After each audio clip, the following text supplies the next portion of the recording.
Welcome to Fire Breathing Kittens, a standalone Dungeons & Dragons podcast. Every episode is a separate, complete adventure, so you can listen to them in any order.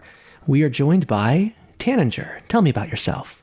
Tanager Goodfellow, Satyr, Beauty, Icon, Level 4 Cleric, Level 6 Bard, Level 4 Fighter. I'll spare you the details because the much more important thing about me today, not my chestnut hair, not my pantsless frame, but I just got the coolest new coat. It's shining red, gold epaulets, slightly military style, but it plays off my skin tone so well. Yes, it does. We have Olive. Hey, everybody. Olive is admiring Tanager's epaulets. They're like gold tassels swaying on your red military coat. I'm like, my eyes are following them. My alligator eyes, because I'm a bipedal crocodile and also a level 14 monk. I just finished a pickup volleyball game. And we have Rollo.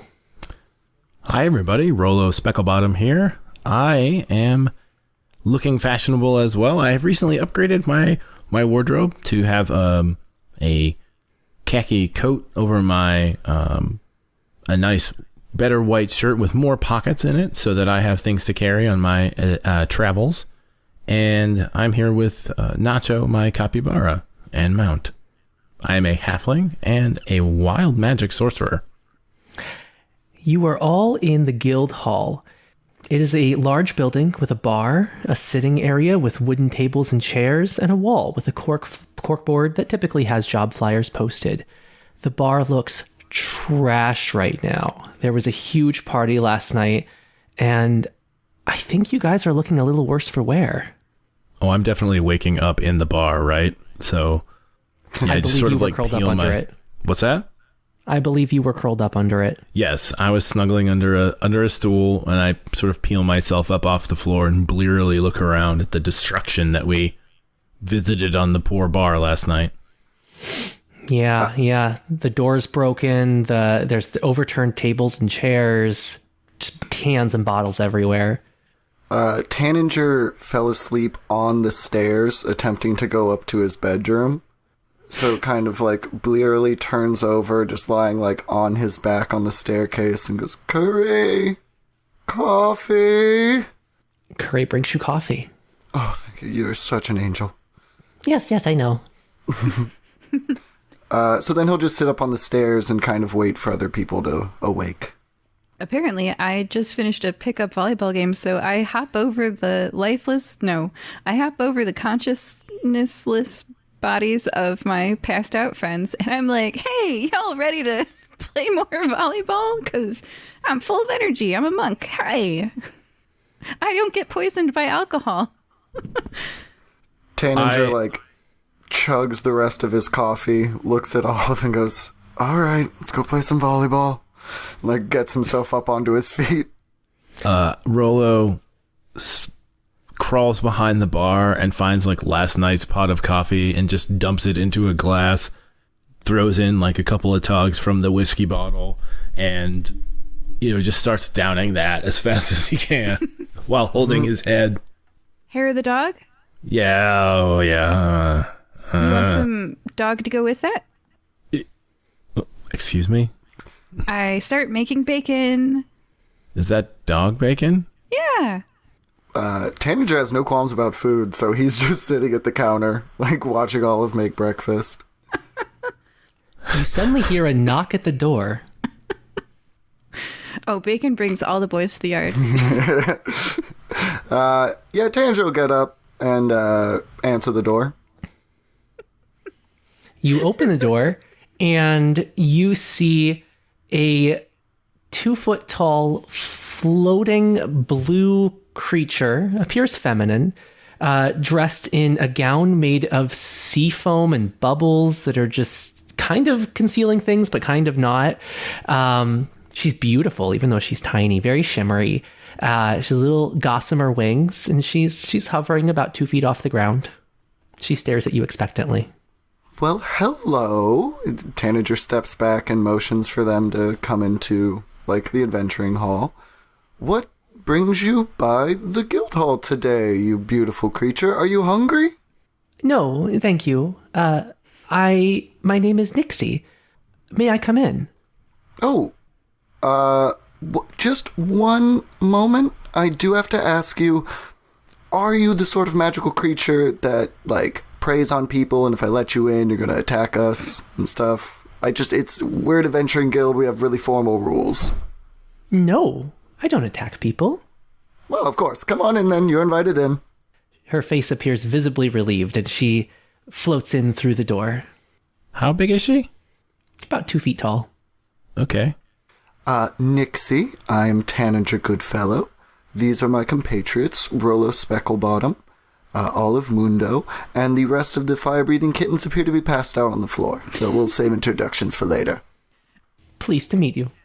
I wave a spatula. Hi! I just sort of like, give like a half-hearted wave, and I just start pouring myself a beer. It smells so good in here. Do you want some bacon? Am I allowed to have bacon? Yeah, I put some with the spatula right onto a plate. You can see the tension melt from her as soon as you utter the word yes. Aw, I want to feed her. Okay, Tanager is curious and will need to do an Arcana check at this point. Or would maybe nature be... Well, it's the same either way. What would be more appropriate to try to figure out what they are? Arcana. Okay. That's a 14. Not quite good enough to know exactly what she is. You can tell that she is some kind of fae, and that she does seem to require permission for anything that she does. Interesting. I do have that psychic ability where I can send messages. People can't message back, but I'll send to Rollo and Olive. She's a fae. Just, fae rules. Don't eat any of the food she gives you. Don't give them your name. Probably don't dance with them. Unless it looks fun. But just heads up. Not eating food is a problem for Olive. She does not appear to have any food. Okay, good. I give the poor skinny thing some bacon because I have a need to feed her. Like, She looks up at you with big round eyes and says, "Is this for me?" yes, you're so cute. She appears visibly relieved when you say yes. Oh, I make her more bacon. Like, I make sure she starts eating it, and I start making more.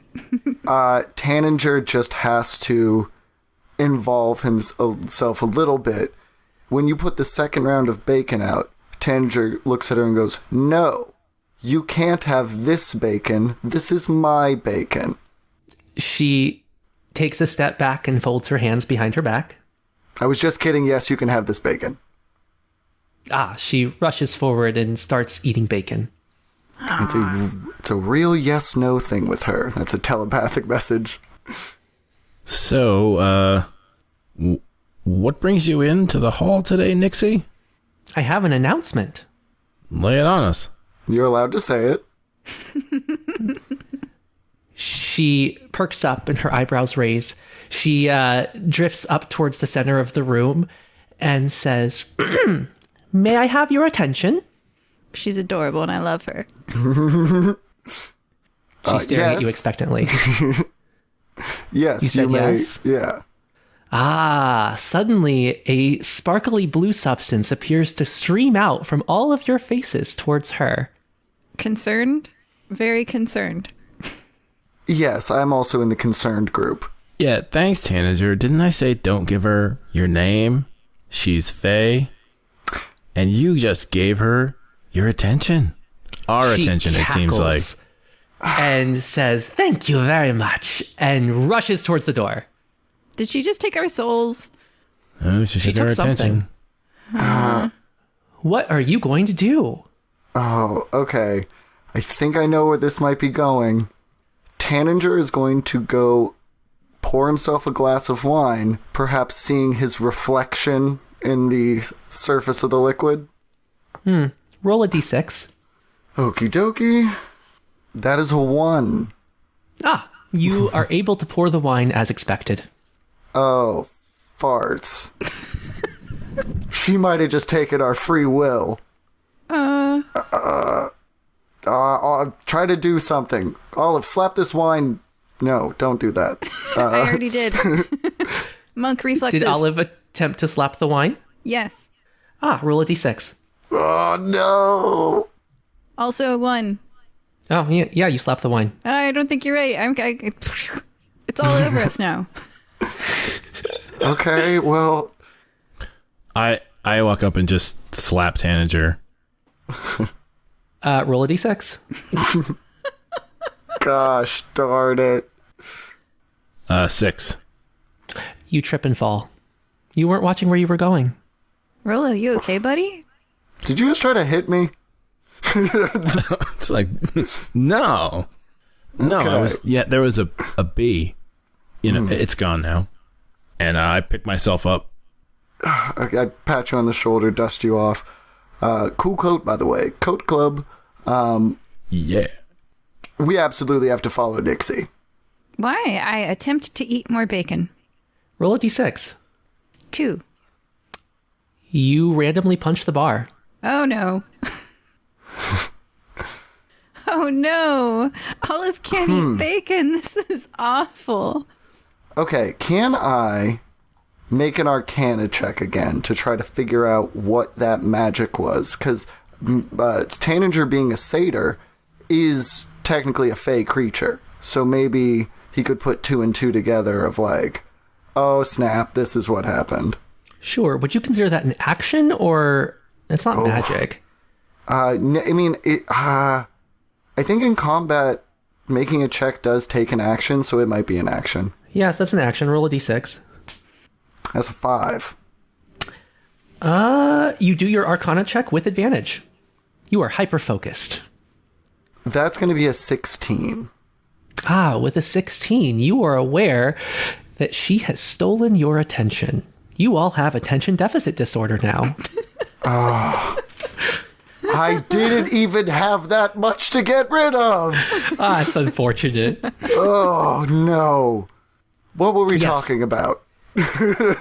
So you know that when you have attention deficit disorder, you roll a d6 with any action. With a 1, you proceed as planned. With a 2, you attack a random item.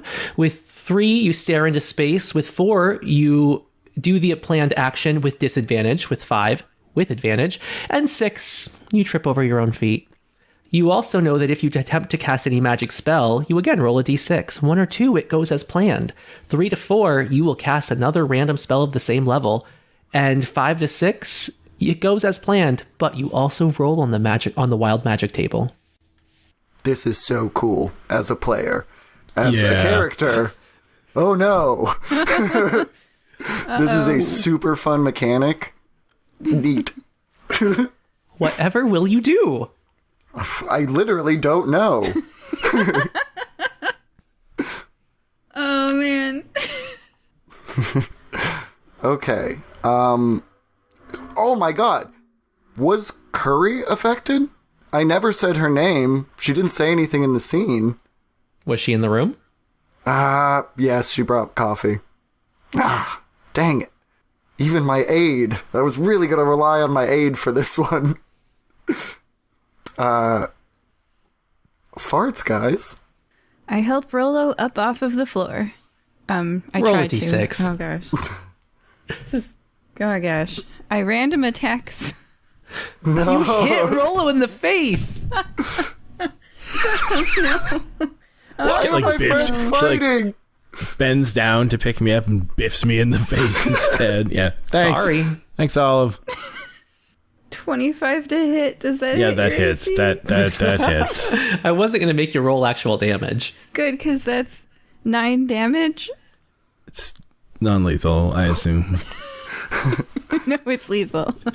Oh my god, Olive, you broke his nose. Man, upon seeing Olive just strike Rollo,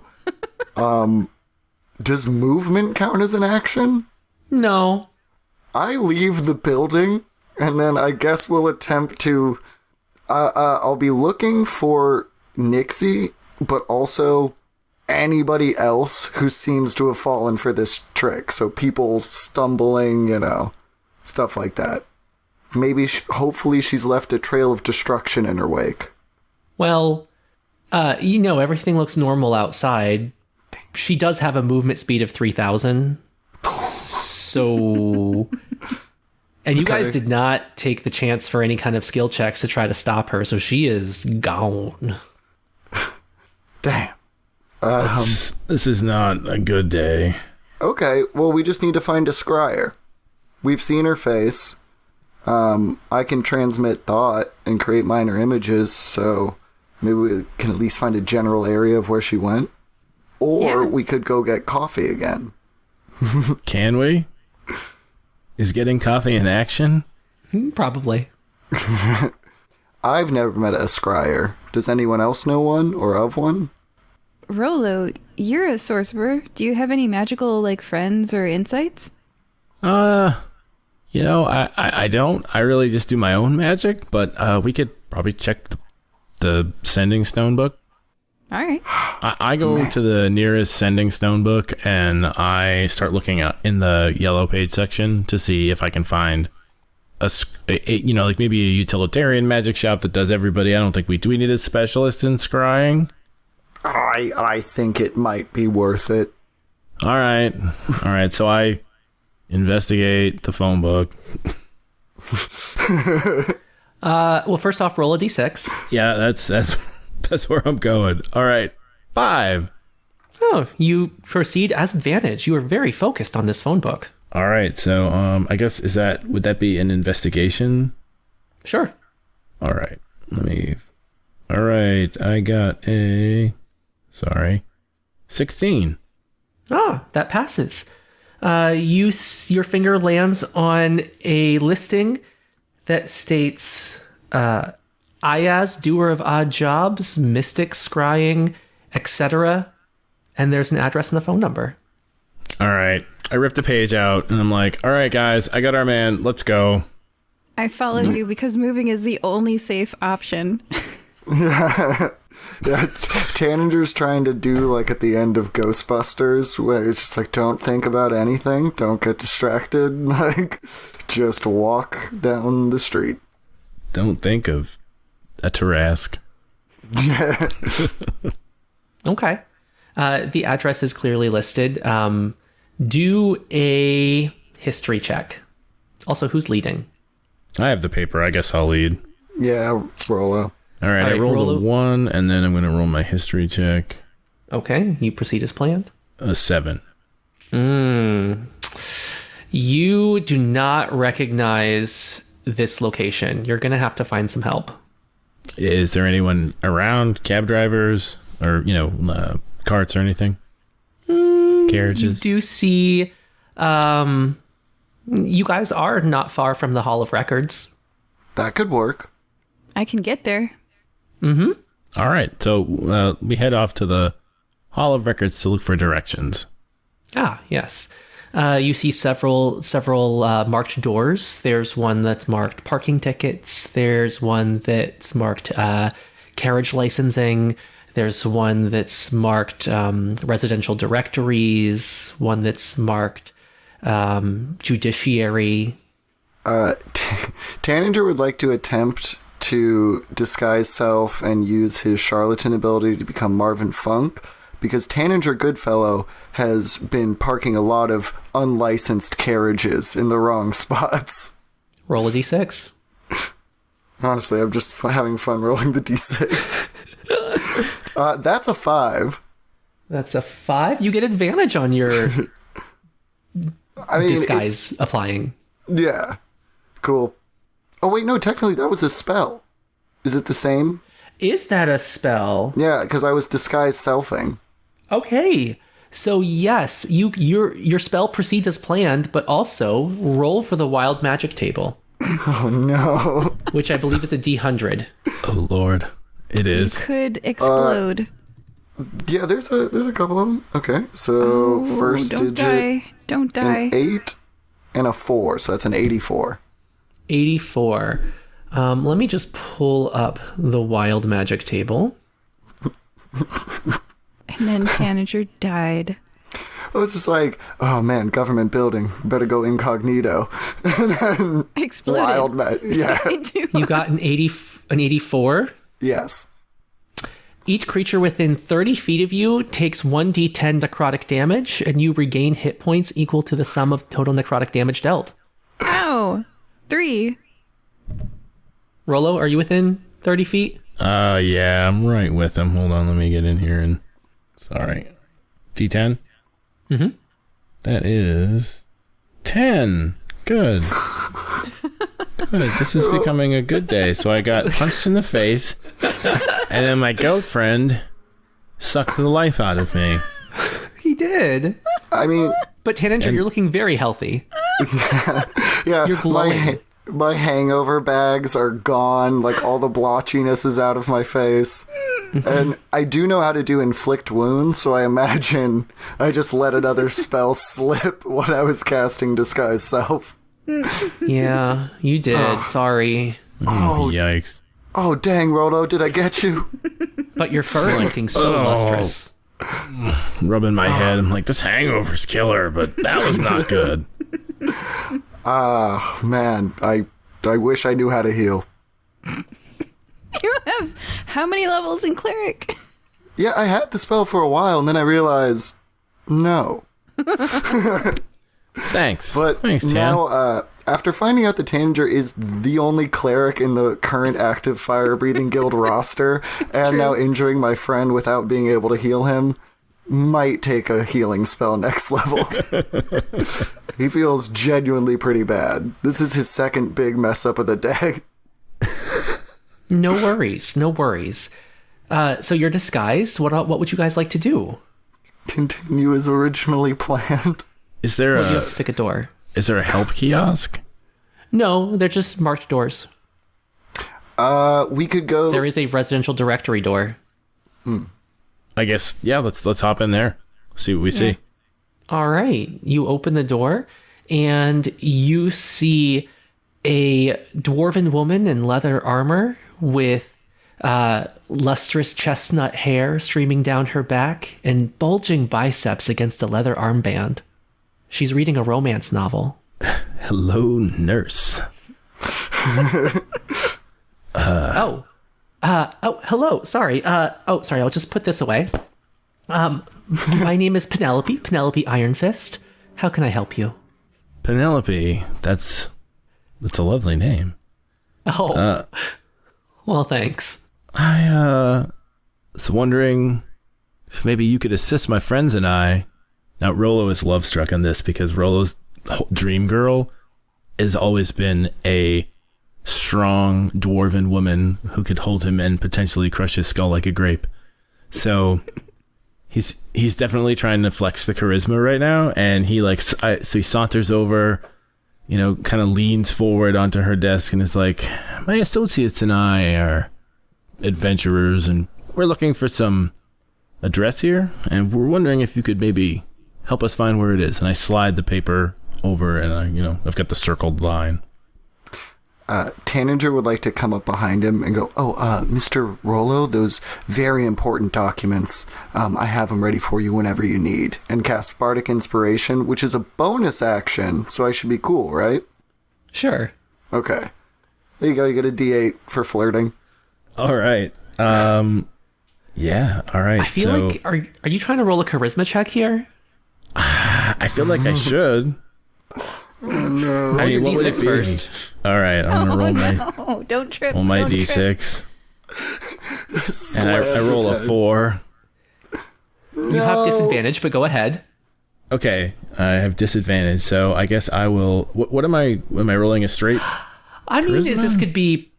it could be straight charisma. This could be persuasion. This could be performance. I'll take it's really depending on persuasion your if angle. I can. Okay, Let's yeah, do you're trying to that. persuade her that you are not significantly physically weaker than her. Yes. Oh, that's terrible because I rolled a natural 20 and a 3, Okay. so that's a 12.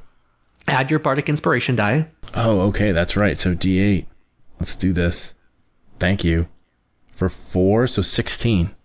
Okay, that absolutely passes. She flushes a bit and adjusts the hem of her leather skirt and says, well, helping is what we do. What can I get for you? Tanager looks at Olive and like, we should leave. Yeah. Moving is the one thing I can do, and I leave the room. Yeah, Mr. Rollo, we'll be waiting outside. Whenever you're ready, sir. All right, friends. I'll be right out. Your friends seem to have left us alone. Seems that way. Well, I suppose you'll have to get what you came here for. Oh, I think you're right. And I think you have what I need. Oh, maybe. What do you need? Oh, God. I think you know what I need. Well... And I know what you need.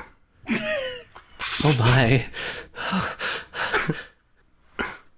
I'm riding this 16 as far as it'll get me. Her bosoms are heaving. She's still like a foot taller than me, but I'm like on tippy toes on the desk, and I'm like, so, Penelope, when do you get out? Today. I've got a little thing to take care of with my friends, but I should have that wrapped up by dinner time. Around 5. I'm a government employee. 5? Yeah. It's my favorite time. Yeah. It might be mine now, too. Why don't I meet you in the square at say 5:15, and we can see where the night takes us. Okay. I'll be Surely there must be something halfling. I can do to help you now. That too, but I'll be the halfling with the rose. Yes, sir. And so I say, can you just give my friends and I direction to this arcane practitioner? We need to see him about some professional work. I think I can help there.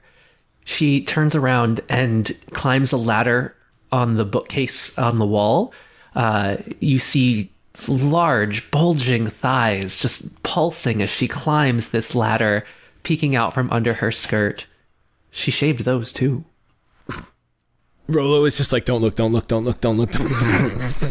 Oh, she flashes you a little smile over her shoulder.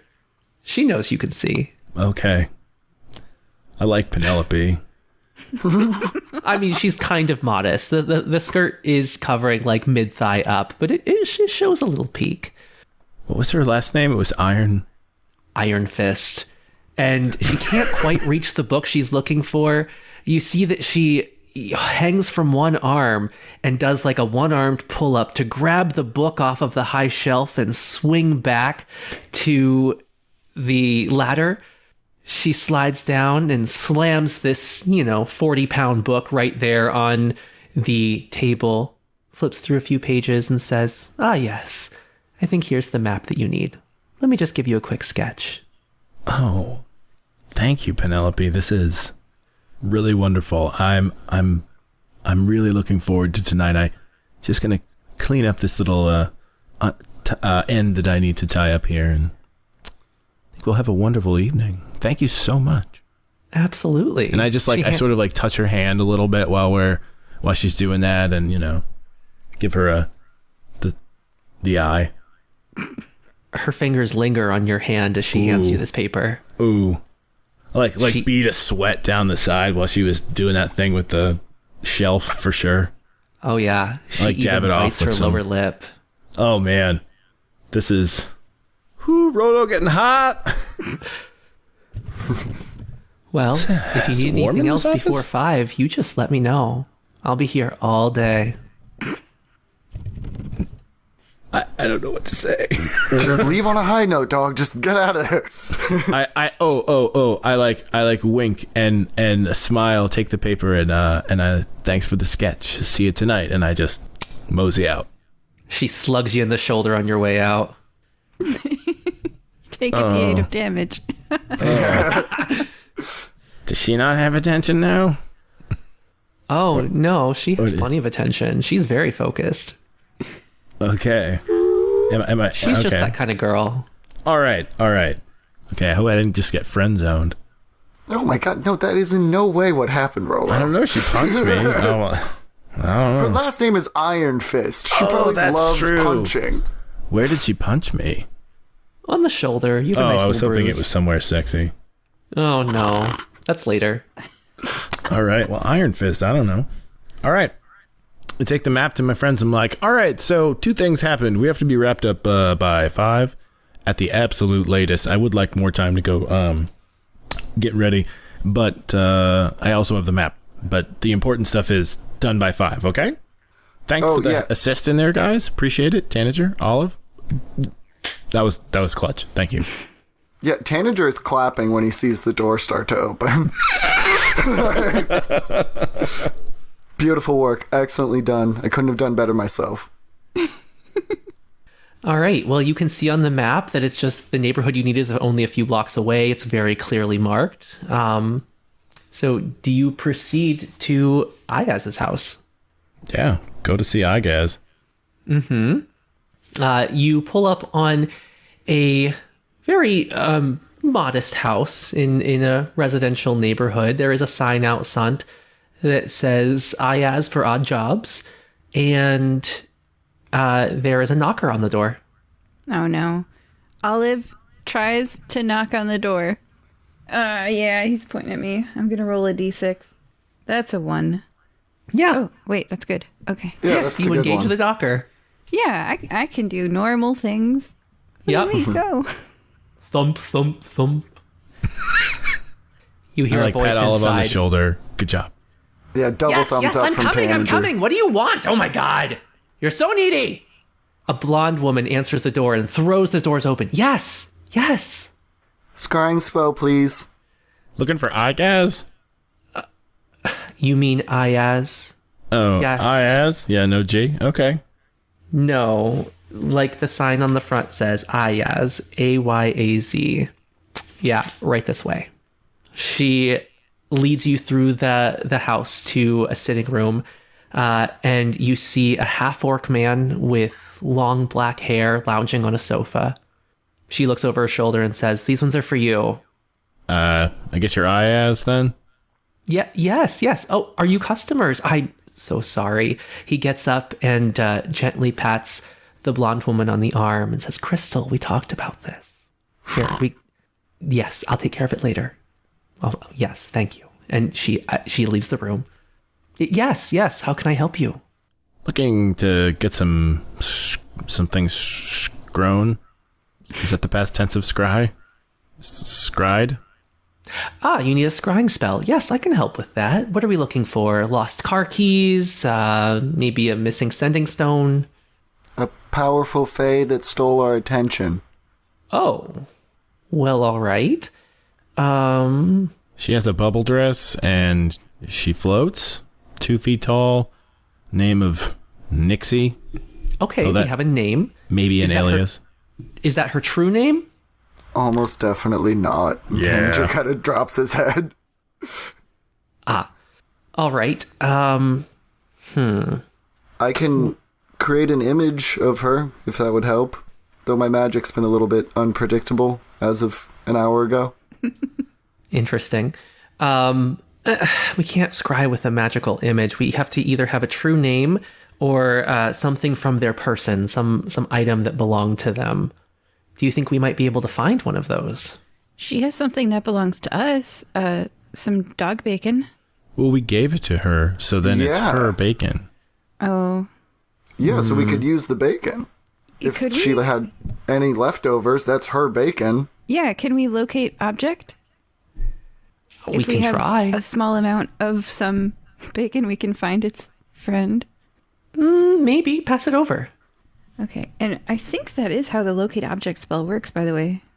I'm so glad you didn't eat that bacon. It was on her plate. It was hers. Yeah, but you're like an alligator person. I don't know. You drink blood. That's true. You lick. I was distracted. Oh yeah, eating is an action. All right. Dang it. So it is limited by distance. It has to be within 1,000 feet of you. You sense the direction of the object's location as long as that object is within 1,000 feet of you. If it's in motion, you know the direction of its movement. I mean, it does say, now it probably would apply to the bacon because it says it can locate a specific object known to you as long as you have seen it up close within 30 feet at least once. So, All right. Well, maybe go ahead and between the bacon and this, maybe the magical image you mentioned of the Fae, we might be able to at least come close. maybe like get a sense of direction to her. I don't know. Yeah. Absolutely. I described the bacon to you. He listens very closely. It's first off, it smelled amazing. It was about 6 inches long and 2 inches wide, wavy with crispy, buttery exterior, little tiny foam bubbles in parts of it and like red and white lines. And It's also made of dog. Yeah. Kind of leaving out a big part. Okay. I think we've got a little bit to work with. Let me just do a few things here. He bustles around and pulls out a bowl of water and a white crystal on a string and a map of the city and starts swinging the crystal around. You see that it's pulled towards the eastern part of the map, but it doesn't touch down. It was a long shot. Yeah, so it's the Fae's not in the city anymore, but it looks like it's gone out to the ocean. It looks like east of the city. I mean, do you have any connections with, the magical water people? Tanager starts sweating. What's wrong? Goats don't sweat. Oh no, he's panting again. Yeah, I guess I just start panting really hard.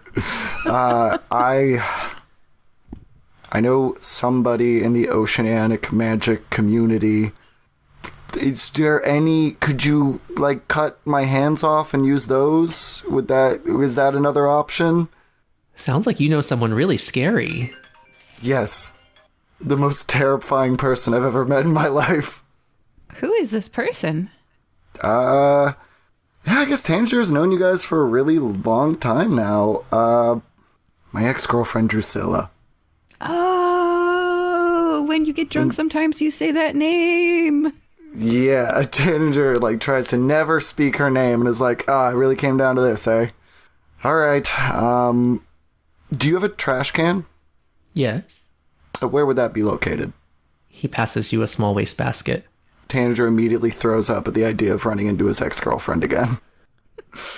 Wow. So I guess things ended on a bad note there, huh? Yeah, you could say that. Can you describe Drusilla exactly? What is she? How is she able to help here? So she is technically a dryad, but her grove was always like palm trees and more like tropical climate, not like the standard like pine forest or like, Lord of the Rings sort of like fantasy forests. So beautiful, tall, like plant-like features, like probably a good 1.5 feet taller than Tanager is. And just like that lithe sort of like alien beauty. Wears glasses, keeps her hair up in a ponytail, like sort of a bookish type. And like, has her own grove in the island, so is like a dryad of some status in circles. Well, it sounds like a good place to start. Yeah, sounds great. Is this going to be a problem when we meet her? No, it's fine. Because Tanager doesn't have to go. Marvin Funk can. Ooh, her ex-boyfriend's gonna come at her in a costume. This is, yep. Tanager All right. is like a trapped animal right now, trying to think of any way to get out of this.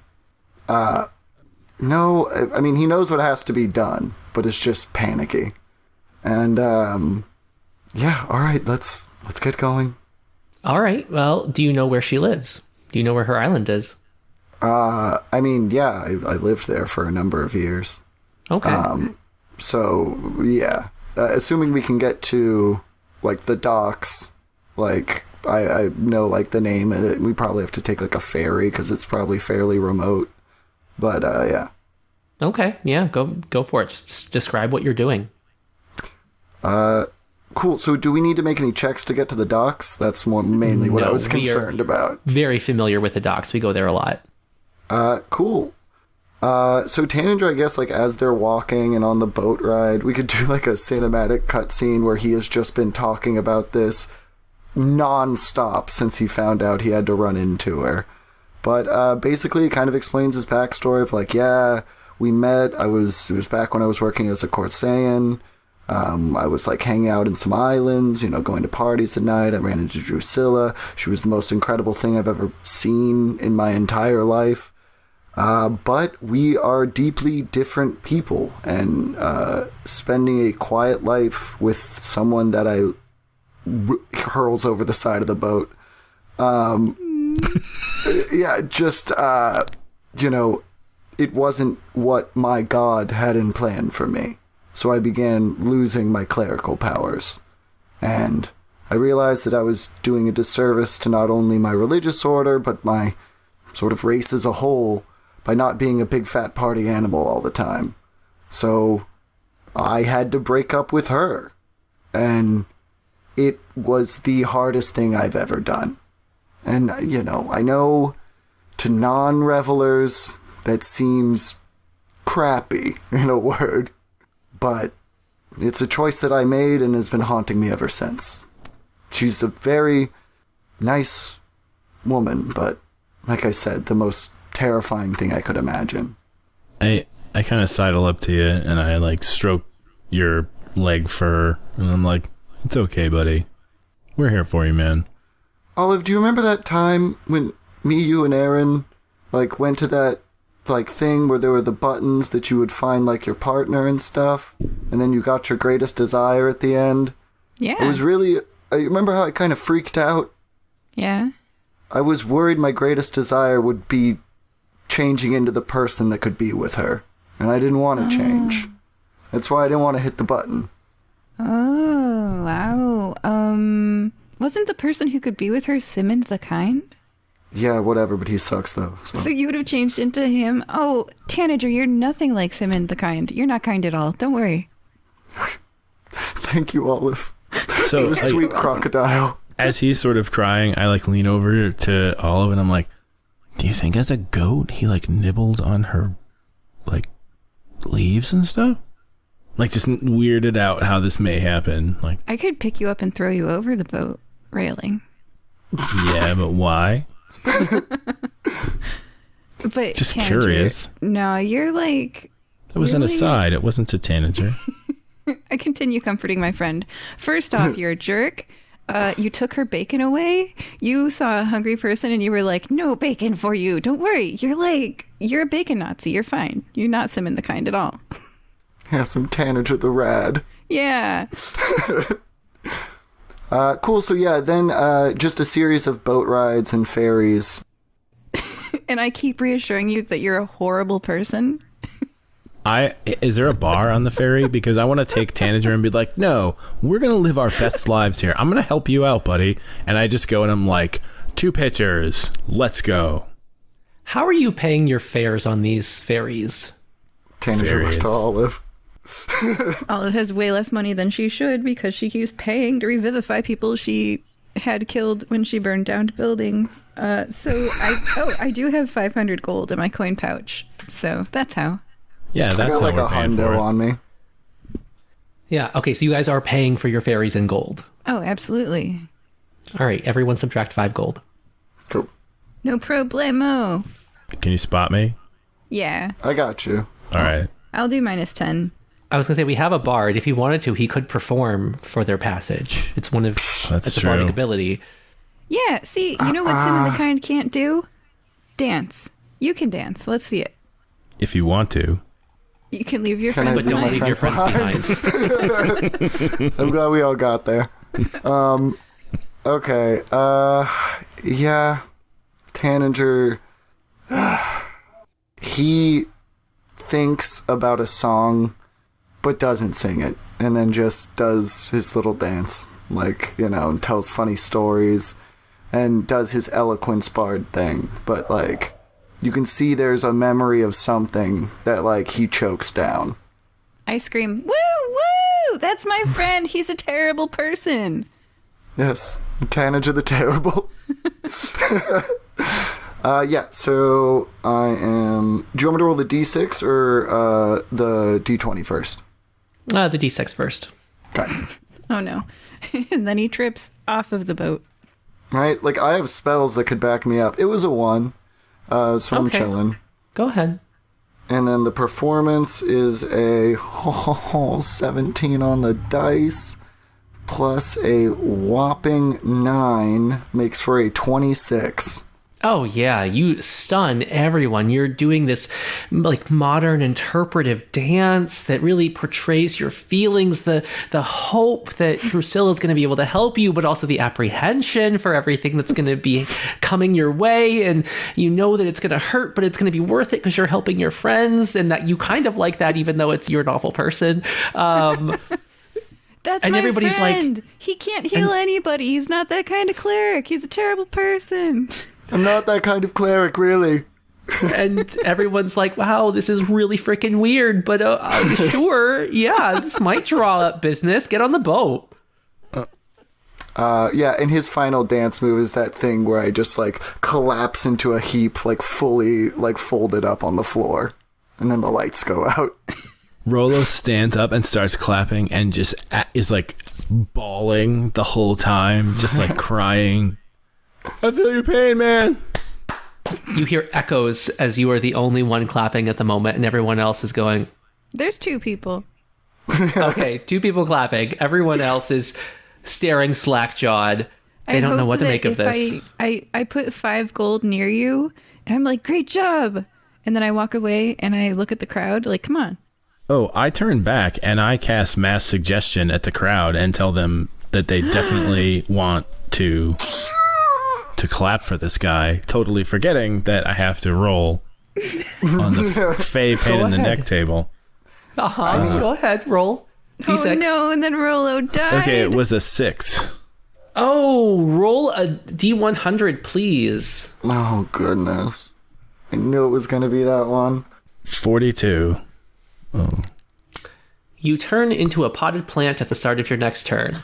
While a plant, you are incapacitated and have vulnerability to all damage. If you drop to 0 hit points, your pot breaks and your form reverts to your original form. How long does it last for? Until your pot is broken. Okay, well, anyway, I cast mass suggestion because it's on the end. It's at the start of my next turn. So Yep.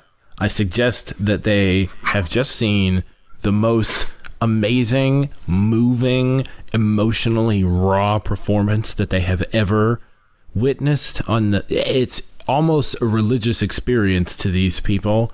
And I say, and you better clap. And as I say that, I turn into a small petunia. You do. You are a small potted petunia in a terracotta pot, but everyone starts bawling and clapping and putting coins in Tanager's hat. Tanager, please collect 500 gold. Woo! Rollo! I pick up the petunia. Rollo, what happened? I make sure that he stays safe and that his pot is not broken because I don't understand magic. I make petunia noises. Wait, you picked up the pot? Absolutely. Oh no. Well, maybe not, oh no. I guess I'll roll out a d6 and what's a 4? What's a 4? You do as planned with disadvantage. I think you're still able to pick up the pot. I pick up the pot and I save Rollo. Right? Tanager, Yeah. this is Rollo. Tanager starts, like, crying. Why would Rollo turn himself into a plant right before I have to meet Drusilla? So that, you know what? He I'm did his this on emotional purpose support. Because Support exactly, appling. he's your emotional support plant, and she's a druid, so you need something to talk to her about. You've heard that she's really good with petunias. Oh, this is perfect. Yeah, Tanager, can I roll a d20 to throw a hissy fit? Roll a d6 first. Okay. Now we have an excuse to talk to her, though, Tanager. That's a 1. Okay, yeah, go ahead. You roll your hissy fit. Okay, so if it's low, I'm going... Okay, Yeah, so Tanager gets really mad and is like, I don't want a stupid emotional support plant, and grabs it and throws it on the ground. It turns back into, well, what is that? Roll a d6. Yeah, first roll a d6. It might be like an opposed athletics against Olive. Yeah, because you're trying to like disarm her basically of her potted plant. Well, does she hold on? And I think that this is Rollo and that I have to protect him, so I'm gonna... Yeah.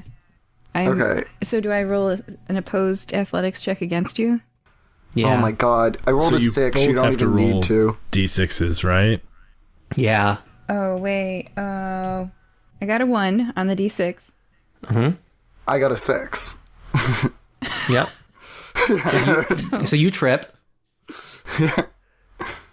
And then I got a 9 athletics check. I am a monk, not a fighter. You beat his 6. All right, so you trip and fall on the ground in front of me, and I'm like, stop trying to hurt Rollo. You're a terrible person. This is proof. You will never be Simon the Kind, but, you know, you can just be average if you want.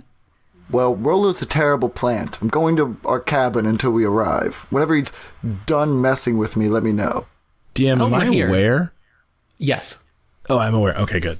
But you cannot take actions that a plant cannot take. Nope.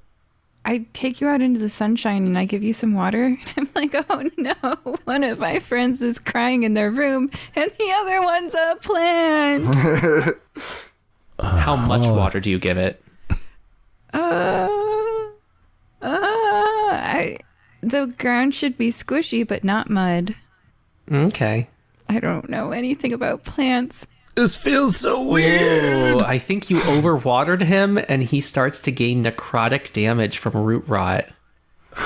Slowly, you're going to die from my love. Welcome to houseplants. Yeah, pretty much. But yeah, we're here. We're at an island. You can see some palm trees. There's a beach. It's very paradisey. You guys see when Tanager comes out of his room, he has taken off his cool new jacket. He's not wearing his makeup or his horn tips and looks just like a normal satyr. Is it still Marvin Gaye or is it you? No, it's me. Okay. Tanager is like, he basically went to the cabin to finish his freak out and realized that like his friends are at stake. And it kind of plays off hurting Rollo earlier in the day where he's like, this is my responsibility. You have to see her. Put away the costume and just bring Tanager. Very mature. Yeah, he's got a date at 5. We got to figure out how to unpetunia this Rollo. Oh, gosh, you would know that, too. Just Penelope sitting across the table with a potted plant. We swear it's him. Yeah. Mr. Rollo had a bit of an accident. He's now Petunia. So it was really important to him. He didn't miss the date, though. We can't speak to plants and everything. I said I would be the one with the rose, not to be the one who is the rose.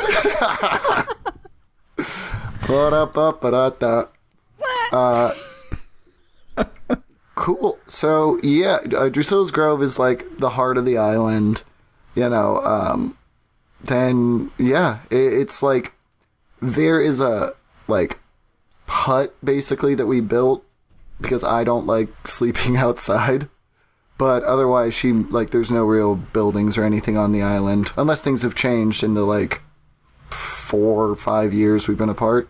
Everything is exactly as you remember it. Oh, God, that's the worst. Okay, so Tanager is, walking down memory lane. The road that leads to the hut. Yeah, Yes, it's called Memory Lane. There's a sign. Yeah, we painted that sign one day. I planted that tree over there. It really looks nice. very stunted, but there are a lot of other trees that are looking very healthy. Whatever. I'm not that kind of gardener, I don't know, man. Yeah. Willow's still keeping this plant act up, huh? Yeah, so you come across a circle of palm trees with a sandy center, a little hollow, and in the middle there's a small pool, and you see a naked brown-skinned woman with green hair lounging in the water. Hello, Drusilla. Oh. Yes. Hi, Tanager. How can I help you?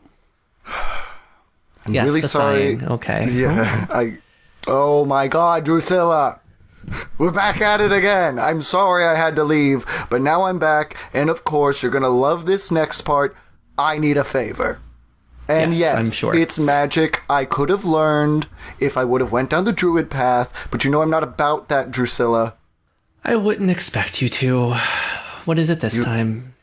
We got our attention stolen by some sort of sea fairy, and also, just to clear the air about it, you still look incredible.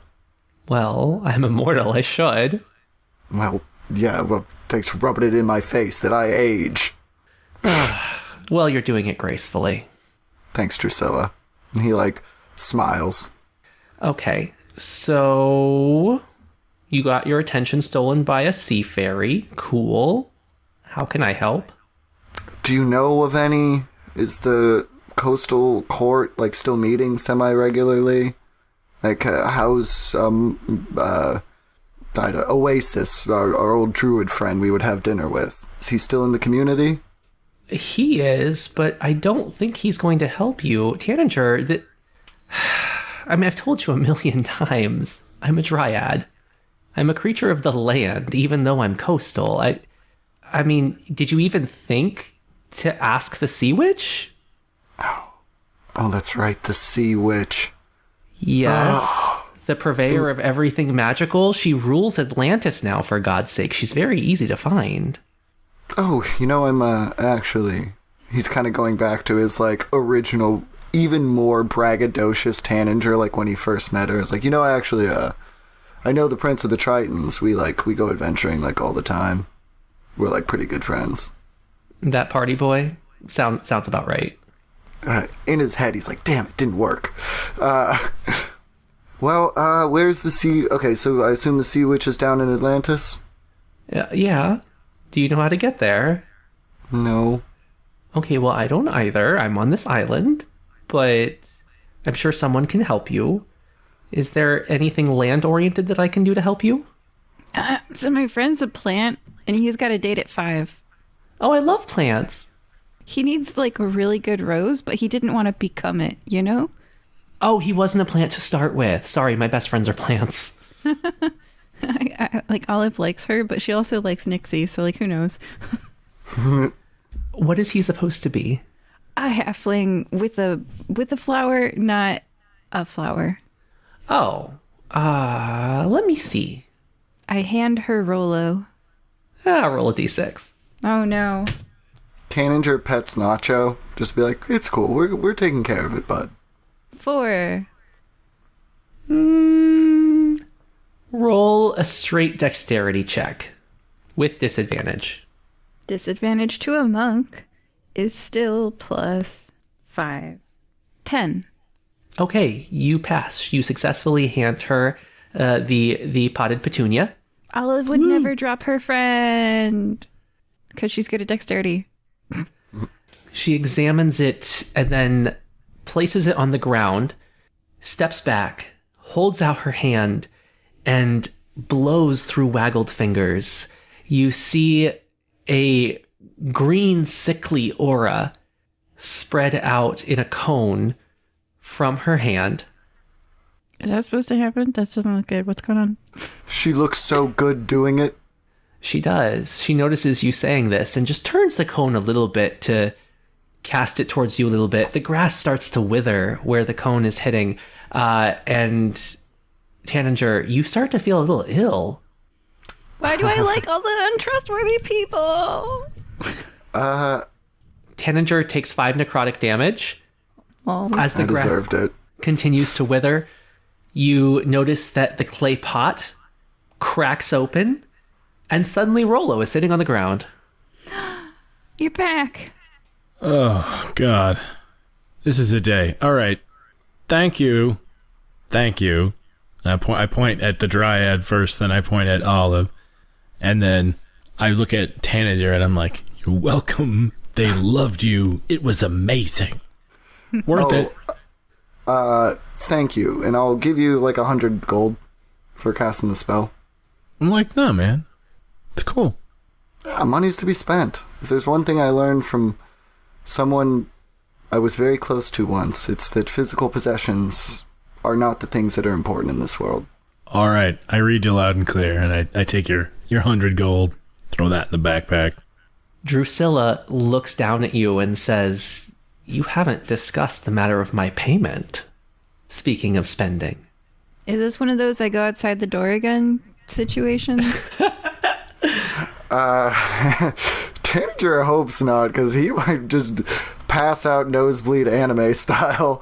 But, what do you want, Drusilla? You know, I have a lot of making up to do to you, so set your price. Oh, put your coin pouch away. My price is that you have to do something selfless and kind for someone else today. How am I supposed to do that? Well, you were always clever. You'll figure it out. All right, Not all of us, Drusilla. though, right? Just him? Oh, no. I think the rest of you are fine. Oh, great. Don't want to ruin my streak. Hey, I didn't tell you your Simmond was back alive, so, like, I'm not a good person either. All right, go. Tanager didn't even think about that. And, like, Of course. yeah, of course. You're a terrible person. It's okay. Okay. Thank you, Drusilla. Guys, could we have a minute?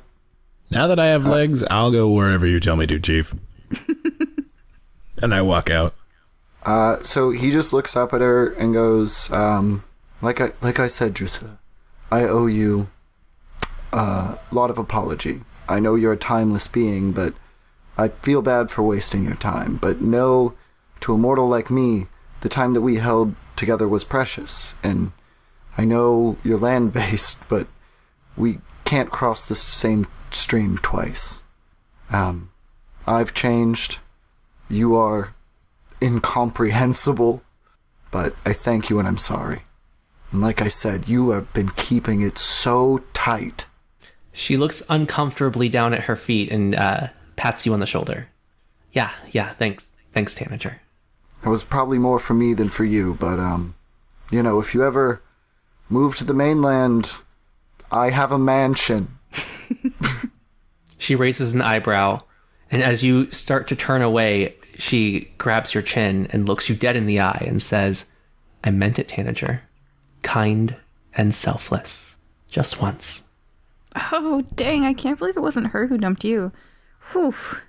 He bites his tongue so hard. Well, also, Tanager was totally faking his personality when he was in the relationship. He was just becoming, like, you know, like whoever he thought she wanted him to be. And I think that might be why his god got mad at him. Yeah, he bites his tongue to say something like, yeah, I bet you know about kindness, don't you? But just says, I will, Drusilla. I will. And goes back to his friends. Mm-hmm. She releases your chin and kind of tips it off towards the door. Or towards the opening in the trees. Olive pretends she heard nothing. She was standing away far enough. Didn't have to witness any of that awkward X stuff. So she's like checking Rollo out for leaves. Like looking behind your head, squinting, suspicious. How could he have been a plant a few seconds ago? How do I smell? I just lift my arm. I'm like, oh, take it back. Me and Nacho hang out. Yeah, Tanager comes in seeing, like, Rollo putting his armpit up to Olive and, like, Nacho running around at his probably, like, waist because he's so small. And just, like, smiles and thinks to himself, like, yeah, this is my life now. And I wouldn't change it. He's like, come on, guys. We got some attention to get back. Yeah. Let's move out, but not do any other actions. All right, you move out, but what's next? Yeah. What will you do? So, do we have a sending stone to Aaron? Like, can we get in communication with him, or? You tell me, can you? I don't know. My headcanon is that everybody has essentially cell phones, but I know that's probably not true. I'm not sure that Aaron has one. I think you might need to actually go and find him at the guild. Okay, well, yeah, that works for me. I mean, I think he's our only firm lead on Atlantis, right? Unless, I guess, like, as we were taking the ferries back to Nikamoy, let's just ask sailors, like, hey, do you know where Atlantis is? Well, we know all the old songs. Ooh, sing them. Yes, who lives in a pineapple under the sea? All the Tritons. Yeah. Scary and blue and tooth pointy are they? Shark teeth are they? All the Tritons. Yeah, okay. we've never been. That's crazy talk. How do we even breathe down there? I mean, like, there's, like, water-breathing spells and, like, similar spells. I don't know. That is a very good point, sir. You are smart and nice. Tanager, I thought we discussed this. You have to be terrible. I don't know who I am anymore. Anyways, you arrive back at the guild. None of the sailors could help you. Tanager looks to Olive and Rollo and is like, I have to go get changed. I need to put on the most costume I've ever put on in my life. Can you guys find Aaron? Sure. Aaron walks in. Hi, Aaron. So, what's up, guys? Tanager descends the stairs in just, like, more of a complete outfit. He was wearing just, like, his coat and his casual horn tips before. But, like, much more elaborate, like, dangles, bangles, jewelry, rings, like a big puffy undershirt, like, totally dressed. And he put his hoof, what did I call them? My hoof heels or whatever? My goat shoes on. So I'm standing a little taller and go, we need to get to Atlantis because somebody stole our attention. And you are from there. So how do we get there? Oh, yeah. Easy peasy. Come on up to my room. I was just coming down here for a drink. I don't... Yeah, let's go back up there. Cool. So Tanager turns heel and heads up the stairs. Yep. You follow Aaron up to a room with a sign that says Aaron Triton, and you follow him as he opens the door. You see that most of the room is taken up by a recessed pool. Simmond is lounging along the deck to the side of it, trailing his fingers through the water and causing lily pads to sprout up with giant, spiky white and pink flowers. Aaron climbs back into the pool and lays his head down on Simmond's lap and says, these guys want to get to Atlantis. Do you think we should help them? Simmond looks up at you guys. God, Tanager wants to be mean to him so bad. Yeah, he just bites his tongue. He can't bring himself to say anything without being rude. Does anyone have the time? Yeah. It's about 3:00. Okay, so listen, Aaron. We've worked together before. I need a solid buddy because I have a hot date with a really sexy dwarf lady later tonight, and I lost my attention to someone, and I don't want to accidentally turn into a plant again when I'm trying to put the moves on Penelope. So if you could, I'd like to get some Iron Fist. So if you could help me out. Well, I can take me to certainly get Atlantis. behind that. All right.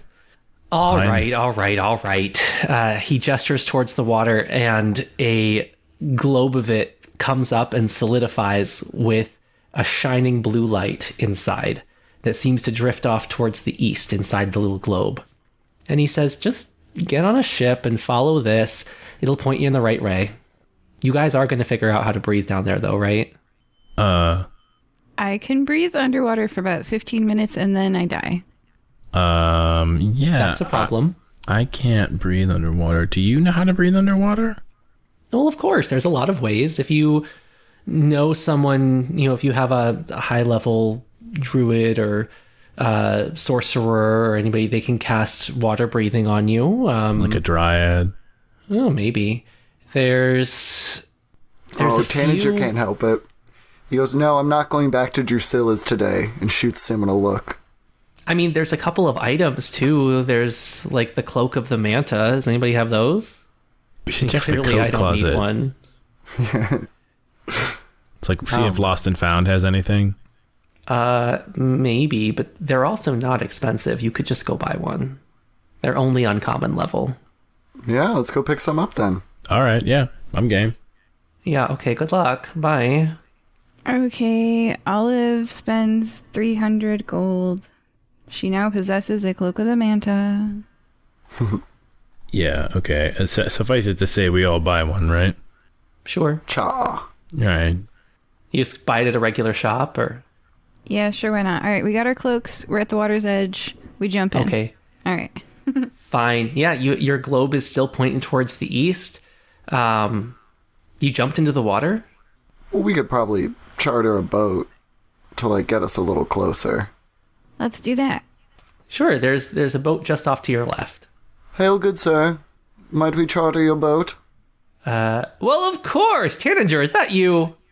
Haha, always and forever. Oh, blarmy, get on up here. Tanager does his mirthful leap up and onto the boat. Uh-huh. Do a history check. Okie dokie. Do I have to roll a d6 first? Nah, Oh, not for this. We're just recognizing someone.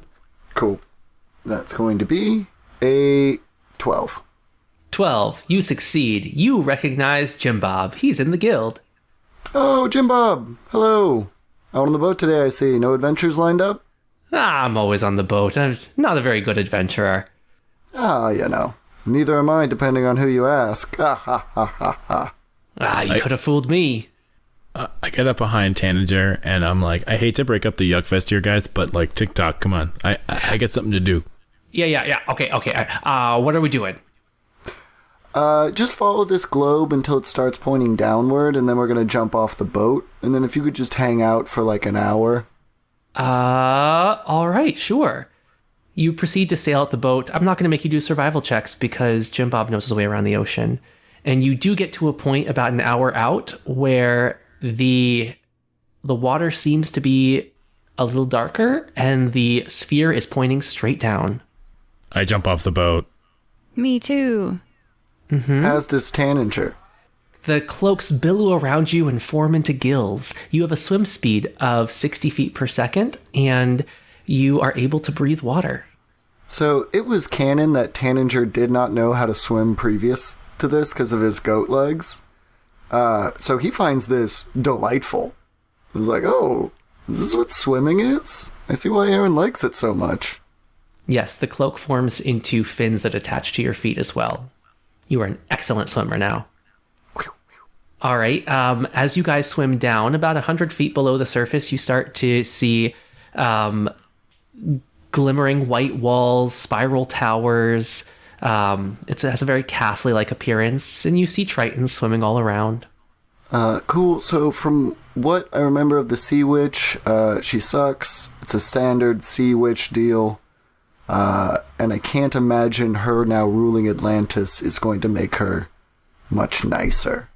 So let's keep our guards up, try not to, get anything stolen precious from us. Anything else? Got it. Also, we only have, it's 4 now, so we have to wrap this up in, real fast. I'll teleport us to the square. That's fine. But Magic, we gotta wrap this up. No, after we wrap it up. Okay. I'll teleport us back. You can come with me. I'm going to meet Penelope. Okay, so if you get ready in Atlantis, we got 2 hours to wrap this up. Yeah, I gotta get... No, it's 4, right? If it took an hour to get out there, so it's 4, yeah. Oh, yeah, you did. Yeah, so, you see a castle, you're swimming around. You guys going straight for the Sea Witch? Oh, Unless there's crap. a fine halfling clothing store around, then yeah, Sea Witch. All right. There is a really tall tower right in the middle of the castle with a big open window. It's casting an eerie purple light. Can we just swim to the tower? You can swim anywhere you want here. What's the protocol? Do we just go to the window, or is it like a That's up to drive-through? you. That's No, I'm up asking to you. Tanager. Is this does the Sea Witch do drive-through? How does this work? I mean, I mostly saw her at parties. If we're meeting with the leader of a civilization, we should probably go through the formal channels. Or we could just bust in the window. think window's probably rude, but it's going to get us there faster, right? Do you know her? How well do you know her? I mean, we used to make fun of people together. All right. Well, she would curse people, and it was truly hilarious. Maybe you could just go up and be like, "Hey, Sea Witch cursed anybody lately?" Haha, and like give her the finger guns and. Yeah. Oh. Okay. Well, then let's look for some sort of formal entrance. There is one at the base of the castle, yes. Cool. We'll head towards there, and Tanager will go to a guard and ask them, like, "Hey, could you please alert the Sea Witch that Willow is here?" Willow was the name that Tanager went by when they were in the same circles.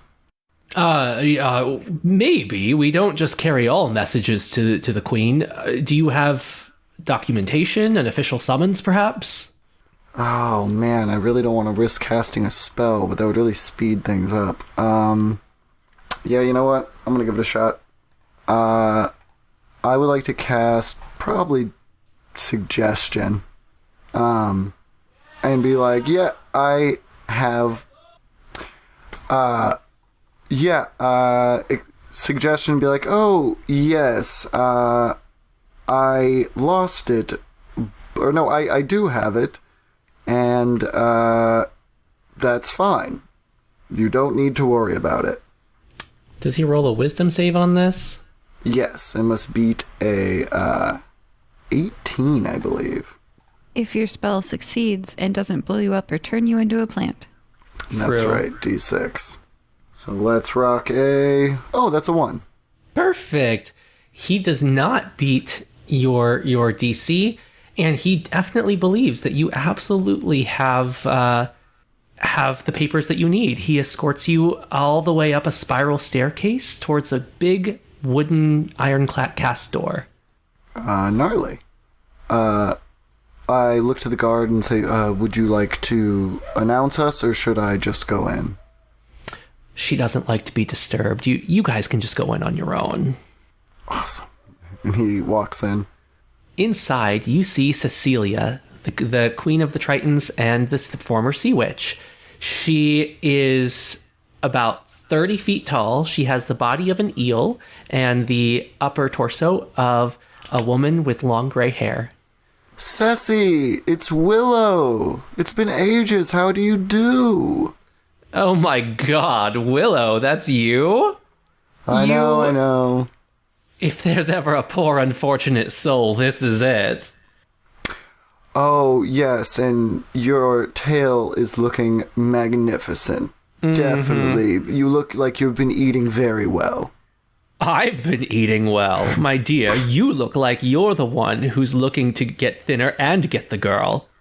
Are we going to trade barbs, or are we going to trade drinks? I brought something from the surface, and I waggle a little, container of alcohol. Oh, you know me so well. Of course, darling. Nobody can make an entrance like us. What with you being 30 feet tall and all, and me being beautiful. Me winks at her. Ouch. As always. What can I help you with today? Oh, we got ourselves mixed up with some sort of sea fairy. We lost our attention, and it's been a real bother. And my friend here, Rollo, has a date tonight. So do you think you could point us in the direction of... They were going by Nixie, bubble dress, about 2 feet tall, needed permission for a lot of things. Oh, her, the Undine. Yes, I could help you.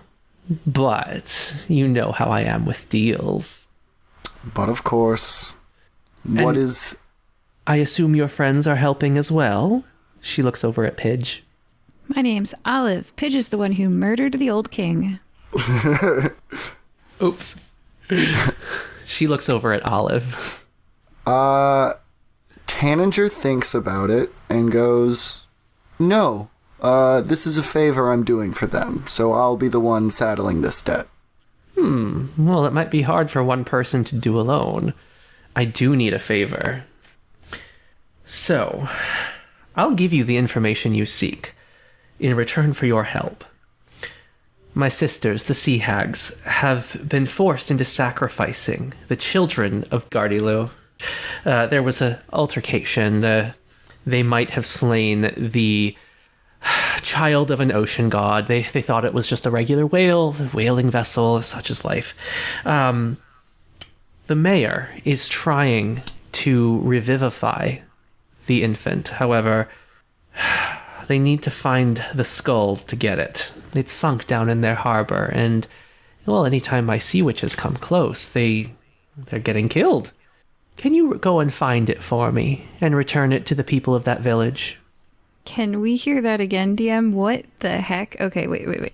So, retrieve skull of dead child because mermaid's failing at retrieving skull of dead child because mayor wants to revivify dead child? Yes. Wait, what? The mayor of Pagti Village is a necromancer. One of their fishing vessels initially killed this whale thinking it was a regular whale. Okay, wait. Can you say all that again? I got lost. Yes. I will give you the information you seek in exchange for your help. My sisters, the sea hags, have been forced into sacrificing children to appease an ocean god.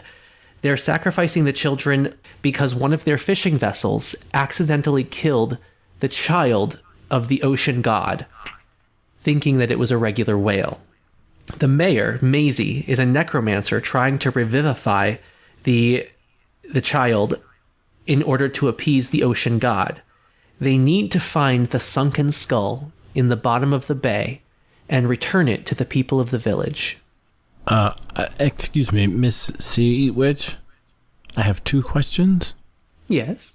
1, who's killing all the sea hags when they try to get to the skull?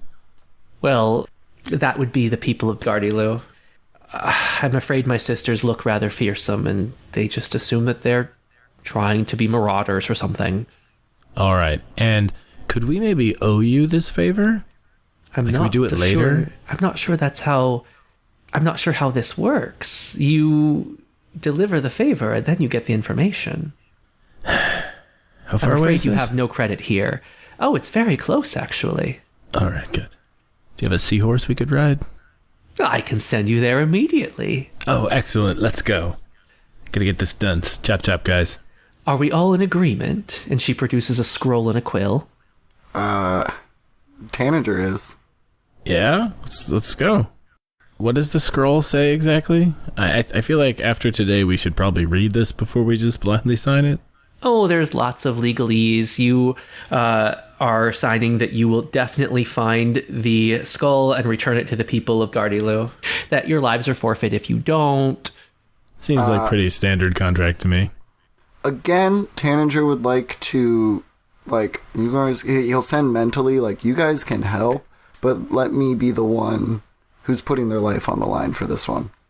I'm not signing that, and y'all can... And then Olive swears.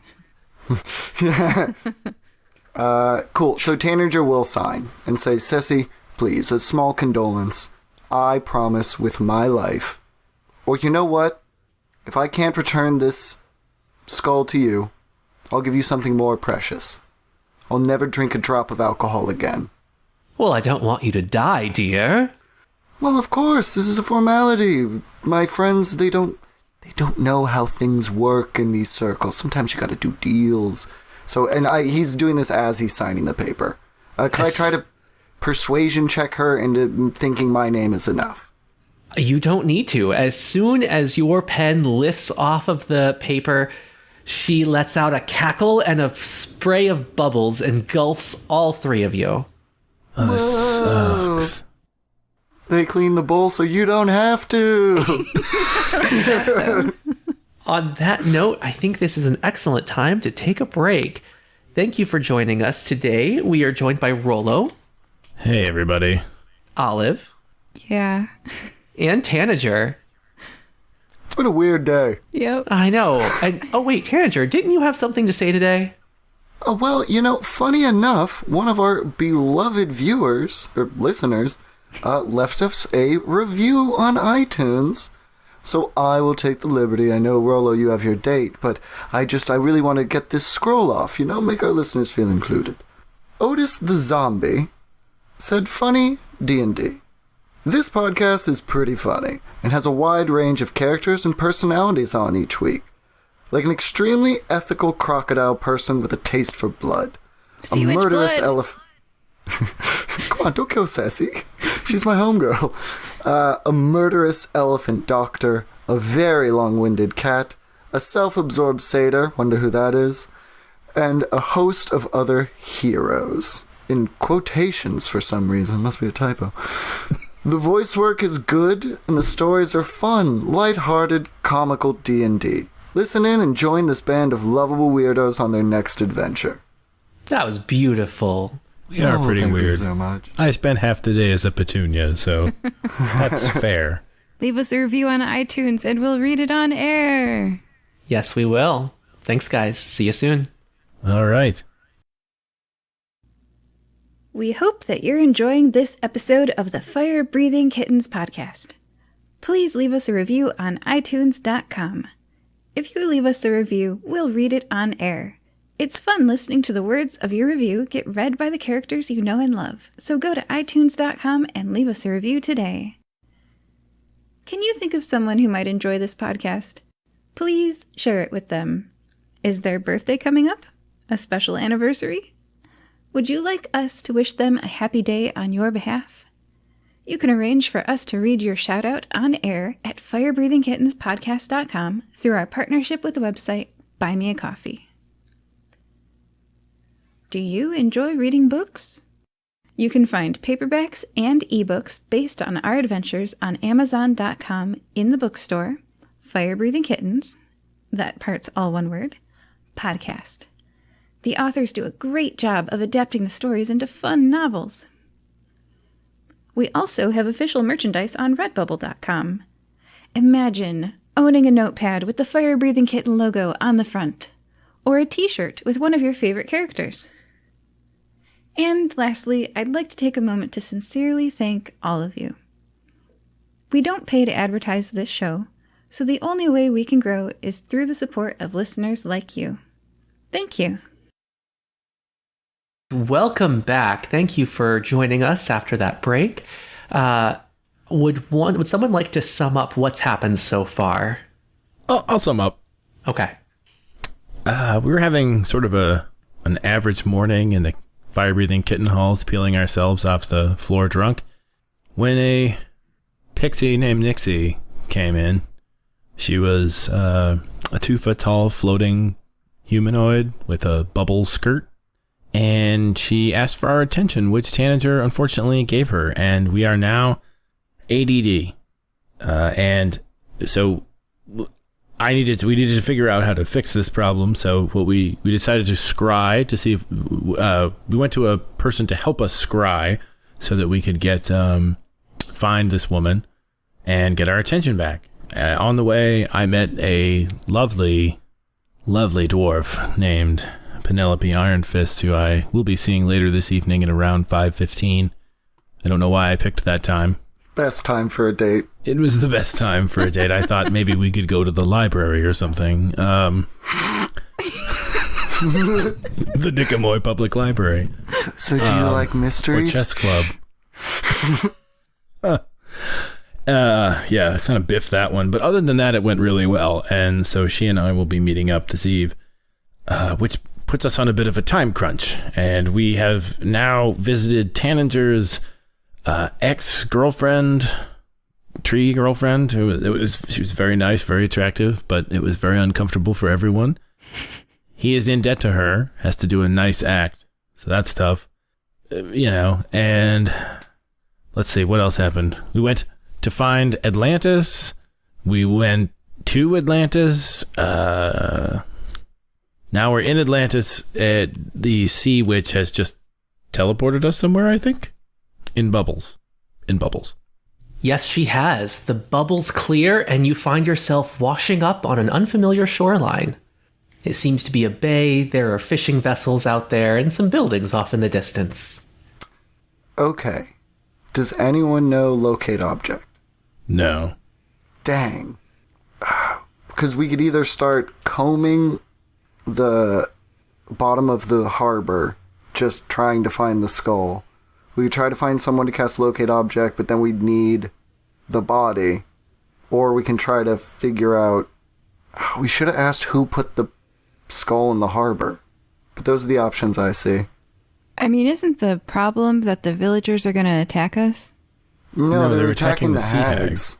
Yeah, but like I am an alligator and you're... I guess, Rollo, you're a halfling. Can you tell them that the alligator is not going to like hurt anybody and not to kill me? Yeah, I mean, I assume that they've seen lizard people before. I mean, Olive, you know I love you. But lizard people oft don't have the best representation in media. It's true. We've been done wrong. Right? Plus, like, they present these satyrs as these, like, peaceful, flute-playing nature types, and it's just not accurate. That being said, what plan are we going with here? I mean, I'm ready to just jump in and start looking. Okay. Aren't you going to miss your date? What time is it? Well, that's the thing. You know, it's about 4. I've got an hour and 15 minutes, I'd say, to get to the back. I can teleport back. Oh my god, no. I've got the perfect solution. Talk to me, Goose. We Cyrano de Bergerac this situation. You're not... Let's be honest. We might not get our attention back by the time you make your date. Just go on the date, and then me and Olive will help you from the sidelines and hopefully get you through the date. And then once that's done, you know, we can take as long as we need combing the bay. I like this plan. Okay. This is an okay plan. Then let's spend like 45 minutes checking the bay. Rollo, you are probably the one who best would be accepted in the city, so if you want to go ask around for... You know what? Maybe I should do that one. I'll go ask around about what happened to this kid, and you guys just go comb the bay. No, I'll come with you because I may find some clothing along the way. You know, an item I need to pick up. I said I'd have the rose. I need the rose. Probably not one in the bay. All right, then let's do a quick 20 minutes. Just everybody check the bay. Maybe we'll just find it real quick. All right. And then we'll go into town and ask about it. That way we'll at least have info post-date. Describe how you're checking the bay. Tanner's just going to think about his spells, but I think it's going to be just go to the bottom, like give each other sections, like you take the east portion, I'll take the center, all of you take the west, and just comb the bottom. Look for any signs of like a shipwreck or maybe a bunch of skulls. God, I hope it's not a bunch of skulls. That would be annoying. Okay. It's a very big bay, so if you're going to just search it blindly, this is probably going to be about a 3-day job. All right, man. Date time. Ooh, interesting. I have Unseen Servant. Okay. I'm going to look up the wording, but maybe I could just have one of those for simple tasks until the spell ends 1 hour. Yeah. Oh, can't be more than 60 feet away from me. So, never mind. Non-starter. Well, I think you mentioned maybe finding help in the town, right? Yeah, that's... Rollo is going to go look for outfits, and then I guess me and Olive can come along and sort of, like, ask around while he's trying on stuff and picking gifts. Also, Rollo, between me and you, my friend, remember, this is an orc with the last name of Iron Fist we're talking about? Dwarf. Dwarf? Thought it was an orc. Dang. No, she's dwarf. Oof. Rollo. Yeah. Either way, powerful figure, so make sure you think about the person, you know, that you're giving the gift to. All right. I'll take that under consideration. Cool. All right, so you're walking through the town. You do find a small town square. There are multiple shops of a variety around. There is a clothing store. Unclear if they have halfling sizes, but maybe. There is a spell shop, a potion shop, housewares, a grocery store. There's a flower shop. Well, Tanger would like to check out the potion shop, because if the person who ideally wants the skull is... Oh, fart. Why are we bringing the skull back to the sea witch instead of just taking it to the person who wants to resurrect it? She definitely said give it to the village. Someone in the village. Oh, okay. I misheard it. This is me as the player make a mistake. There are so many questions we have here, but the answer is because you'll die if we don't, because you signed those papers. And that's why we're doing what we're doing, to save Tanager's life. Nothing else matters except for Rollo's date. We're doing this for Rollo's date. My life is just in the same way you have to pick up the check at the end of a meal. Someone has to pay for things. You would think this is the first time. I risk my life so many times. At least I knew exactly what I was signing up for in this one, instead of just getting attacked by Roombas. She didn't give you a time limit. So... I'm going to check the papers at this point. Yeah, I would like to investigate them just to see exactly how boned I am. Investigate what? The papers. I want to read them over and try to decipher some of the legalese. Oh, yes. Your soul is forfeit to her if you do not deliver the skull of the infant ocean god to someone in the town of Gardaloo. Soul? Tanager, not just your life, but your soul? Why did you sign these? Oh, gosh. Okay, all right. Rollo, I owe him. Oh, yeah. No, I owe him. No, this is a selfless act that I'm doing for my ex-girlfriend. God, what am I doing? You're gonna lose your rep as a bad guy. We would be in the situation if you didn't turn yourself into a plant, Rollo.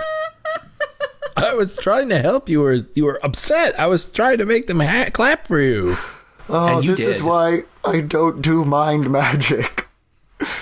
I love you guys. You're my absolute best friends, and I need to say that.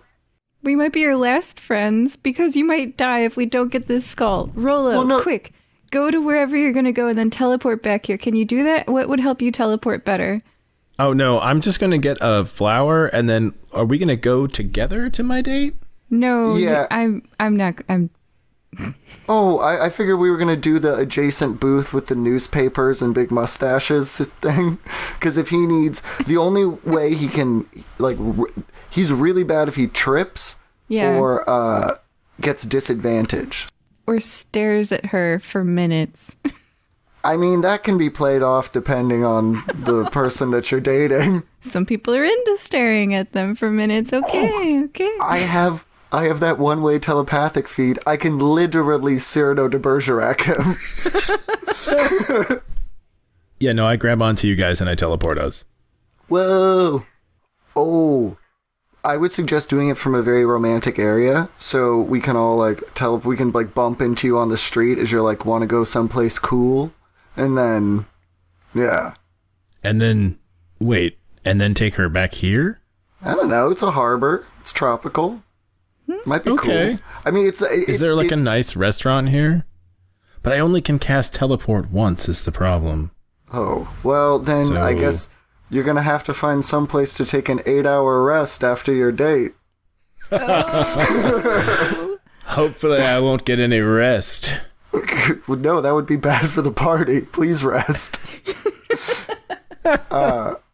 Cool. I think we got our plan. Teleport back to the guild hall. All right. Teleporting. Not the guild hall. He needs to go to her work. I'm teleporting to outside her work. Yeah. Wasn't there a statue out there that I'm very familiar with? Yes, there is. Yeah, I'm super. And convenient. All right. So I teleport to that super familiar statue, rose in hand. 5, so that's advantage, right? No, it works, but with magic, remember? It works, but you also roll on the wild magic table. Oh, this is bad. If I turn into a plant, guys, just remember, break the pot. Aren't you supposed to be rolling on wild magic sometimes anyways? It's up to the DM. It was a 9. Yeah, no, I think you are also. When you cast a spell, you have to roll a d20, and then if you get a 1. It is DM's discretion, I think. But if you're right, then I apologize. But anyway, I get a 9. You cast Magic Missile as a 5th level spell. Super. How's that play out? So I cast, what is that You essentially shoot a gun. That doesn't miss. Yeah, like 8 bolts or something like that. I cast 8 bolts of magic at it. It hits the flower cart that I just bought all the flowers from, and I'm like, oh, I'm so sorry. I was trying to teleport, have a thing. The owner of the flower shop runs out and stares at you. She is a tabaxi woman with flaming orange fur haloing out from her head and a bow strapped to her back. Okay, so I immediately toss her the... Oh god, this is going to cost me to roll on the table, isn't it? I'm going to toss the bag of 100 gold to her, and I'm so sorry, I'm late for a date. And so I roll a d6 to toss that at her. I roll a 6. You trip. So I throw it, and I fall on the ground. And then I just, on the ground, face on the ground, I just sort of throw it again at her. Sorry. It's like I said, Faye. And then I believe your teleport spell takes effect, and you are transported face down onto the sidewalk in front of Penelope's job. Right after Rollo trips, Tanager just kind of like waves at the tabaxi, and then like teleport goes off. Okay. Well, let's dust Rollo off. Just roll a d100, I guess. Okay, let's see. 100, okay. All right, so that means that we get there on target and just on the ground. Today's going really well, guys. Well, this is what ADD is like. I'm willing to overlook it. So like I said, Olive, pick him up, I'll dust him off. I pick him up. Do I roll the d6? Yeah. Oh, God. If you punch me in the face again, I swear. I just stare at you instead of picking you up. Do I have to roll a check for dusting him off? I think so. Because I really want Olive to just, like, choke lift him and then I punch him in the stomach. We're helping you. Don't worry, bud, we got you. Ugh. Yeah, I'm like down 20 hit points already, and I've only been with my friends. So You show up at the date with just, like, a black eye, a bloody nose. I think a dwarf would be into it. Right? I got a 1, so I'm chilling. Okay. Oh, I'm crying. It's a cluster or something. All right. Yeah. So you're going to go on a date. Cool. What do you do? So Move, Rollo. You only move. Okay. Just staring at the chair like, oh no. Okay, so I take my rose and I sort of lean casually against the statue's base and like eye the door. I'm doing my best to like look cool. And is looking cool something I need to roll on the table for? Tanager will give you a kiss on the forehead and be like, good luck, my friend, and Bardic Inspo. Thanks, guys. I appreciate it. We'll be back and we will find that child's skull ASAP. Jesus. Okay, What are we doing? take a short rest and go on this date. So tomorrow at the latest. Sure. Penelope walks out of the building and starts heading off towards the square. I catch her eye. She says, oh, well, you're early. You clean up nice. See, I imagined that I was wet from being in Atlantis, but I guess not. We would not have let you're you walking left on the around town. date if you were actively wet. I would have Okay. major imaged or something you. Or I would give you Okay. my clothes and cinch them up real cool. Though I don't have pants. Only slapping you in the face a few times as he put clothes on you. I just keep pinching you. So I say, well, I couldn't wait. And I got done with my business early. Did you? You guys finished it all successfully? For the most part, we're at a stopping point. We put a pin in it. Well, I do believe in priorities. Me too. She steps a little closer. So what are your priorities, mister? This is so uncomfortable. Just get dinner. Ask about her life. Oh, yeah. He messages that into your mind. Yeah, because like I said, I'm Cyranoing him, and like me and Olive are just drinking out of my flask. Like, Oh, So yeah, I yeah. say- I've got sunglasses on. Sunglasses are officially in my inventory. cool. Tanager. Right now. Oh, go ahead, Tanager. Oh no, just wanted to. He doesn't want to use a spell, so he'll just charlatan himself as Marvin Funk, which is like just a thing you can do. And then message you like, dude, chill out, man. You've got this. It's a first date. Just figure out what her last name is and remember the color of her eyes. All right, so I say, well, right now I want to get to know you. Why don't we go to this little tabaxi place that I know around the corner? All right. Good job, Rollo. Just move. Just move. Stick and move. Stick and move. She holds up her arm. Go for a walk. I like reach up and take her arm because I imagine she's a good 1.5 feet taller than I am. She's about 4 feet tall. Oh yeah, so she's like, yeah, she's a foot taller than I am. All right, but that's cool. So I say, yeah, let's walk with me, and I take her arm and we stroll down the lane, take a left, and get to the tabaxi place, which is called Dixie Jack's. Are you staring into her eyes as you're walking down the street? No, that would be dangerous. It would be, but that doesn't answer the question. I look at her as we're talking, but I'm not. I'm under the Fae here. I'm not necessarily going to just blindly walk down the street, but Okay. All right, then you see the carriage coming down the street and step back. excellent, good. Yeah, I meant that to happen. She doesn't have to strong arm you. Okay, good. She was ready to, though. You're so tell me about yourself, Penelope. How did you get to Nicomoy? You lived here? Well, I decided that I am a strong, independent woman, and I was not going to continue to live in the Dwarven village I came from. Women aren't supposed to be strong there. And I shaved my beard, and I put on a skirt, and I decided to live my life how I wanted. So I came to Nicomoy to seek my future. And then I got a job here. Wow, your story sounds a little similar to mine. That's interesting. I myself love strong women. I find them irresistible. Well, if you need any jars opened, you just let me know. Oh, I've got a few things that I need opened. Oh, you're into that. All right. Girl, I'm into you. Maybe later, if you play your cards right. Oh, wow. Yeah, that was good. Yeah, Tanager looks to Olive and goes like, honestly, I think he's got this.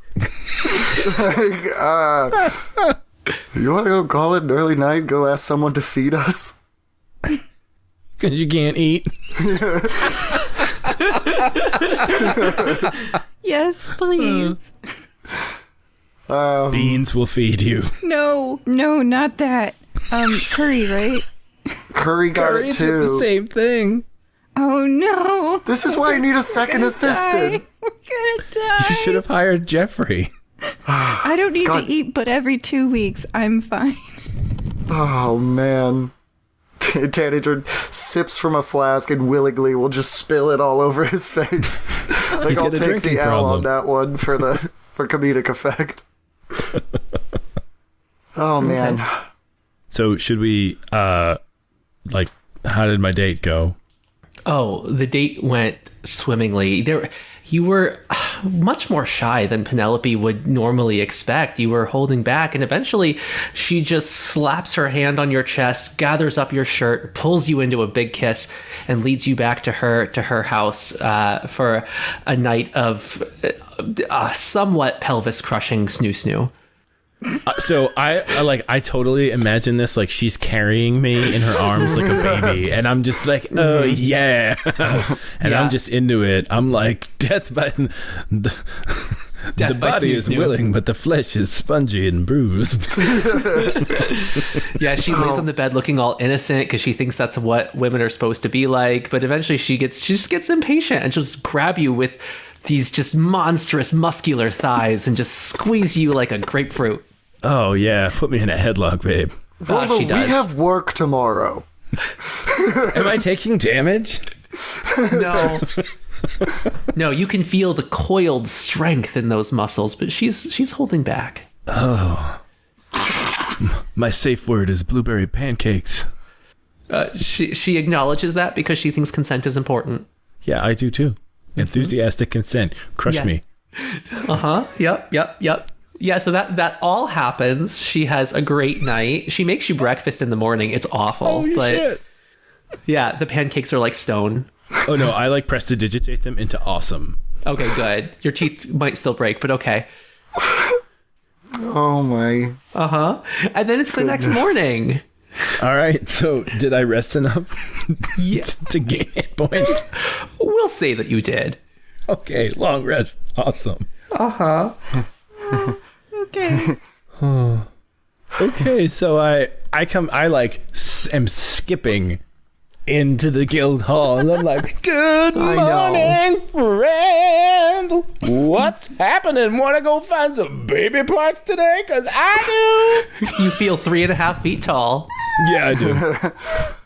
You walk in on a very I'm laying on the ground. I've done this before, but usually in a sunbeam. This is a different kind. I'm in a corner. It's in shadow. I can't eat. I can't get up to pee. I'm just sitting here sad. Yeah, Tanager is like not letting it affect his day, but has probably destroyed a couple chairs and like miscast spells, and is just like someone who's clearly like drunk but still trying to make pizza. And you're just like you can't do this, Craig. Wrong. But he will bring down one of his tiaras and place it atop Rollo's head. It looks beautiful. I am just like absolutely I'm just this side of floating around on myself. I actually considered casting fly on myself so I could come in floating so like in a cartoon. I mean, you can come in riding a capybara, which is pretty impressive in its own right. No, I can't ride the capybara because I believe that mounting is an action. Oh no. Which means I probably Just should have cast- rolled last night. Rollo, here's that your was crown. Good job. Capital show, old chap. Is there a bell behind the bar that I can ring? I'm sure there is. Do I have her number? Like her sending stone? Like I want her in, like I'm Yes, you into do. her. All right, good. So we left it like we would see each other again. Mm-hmm. Oh, solid. All right. Let's go find some babies. You might. Okay, in a to few be fair, months. it was a whale, so like we're probably looking for a whale skull. So Yeah, you are. yeah, I broke Olive. I don't even know what to say. Yeah, let's go get those baby parts. Baby whales. That's fine. Nobody's All excluding right, me you yet. guys ready to go? I can teleport us. This may go bad, but we can do it. well, yes. I mean, I guess we could take the ferry, but then we have to cross the street. Just cast the teleport. Well, All right. is there another spell that you maybe have slotted that would be more important? Not for... I think that's That your only level. level 7, isn't it? That's a 7th level spell, yeah, but... I rolled a 5. Yep, that's the whole thing. Oh no. Roll on the wild magic table. Oh Yeah. no. And then he's a potted plant. / explodes and dies. 20. You cast grease centered on yourself. What is grease? Let's look. I'm slippery. Oh my goodness, so we just show up oily, slipping around on a beach. Everyone make a dexterity saving throw. Straight dex? Yeah, 24. you pass. I'm a monk. 13. You fail. Tanager, 7. you fail. I can only teleport lying down, apparently. Apparently, you both slip and fall prone, face down in the puddle of grease. And then we teleport. And then you teleport. Perfect. That's perfect. Yeah. This is the most slapstick comedy episode of Fire Breathing Kittens we've done so far. It is with awesome romance and like feeling from Tanager. It needed. It's all perfectly balanced. Oh my god. Okay, so I'm just gonna hedge my bets here as a player, and like as Tanager teleports and is prone and covered in grease, he's like, dang it, and then like starts just taking off all of his greasy clothes and like is like shining, satyr in the sunlight. Is that flower shop girl around? Yes, she is. You see an orange tabaxi looking over at you with a cocked eyebrow as she is arranging the roses. He like gives her that like chin up nod and then just like continues to like rub the grease over the parts of him that aren't fur. Rollo, picking up on what's going on here, is like, I'm so sorry, Master Tanager. I didn't mean to mess up the spell. Yes. Rollo, after last night when you destroyed this poor person's cart, you are lucky I am a benevolent lord. Oh, Now so stop lucky, goofing sir. around. Thank you. Now stop goofing around. We got work to do, bud. Okay. She touches the bow on her back and says, "You're both lucky that you paid for the damage." Of course, we've been having a bit of a rough time lately, and unfortunately we caused one for you. I can see that, but don't you worry about me. I am clearly the most amazing person in the world. I can take care of myself. Well, I hope you do, because you're clearly wrong about that statement. Oh, yeah? Motion to myself. Oh, I'm sorry. A greasy satyr. And a dirty tabaxi. So you've got something under your claw there. Do I?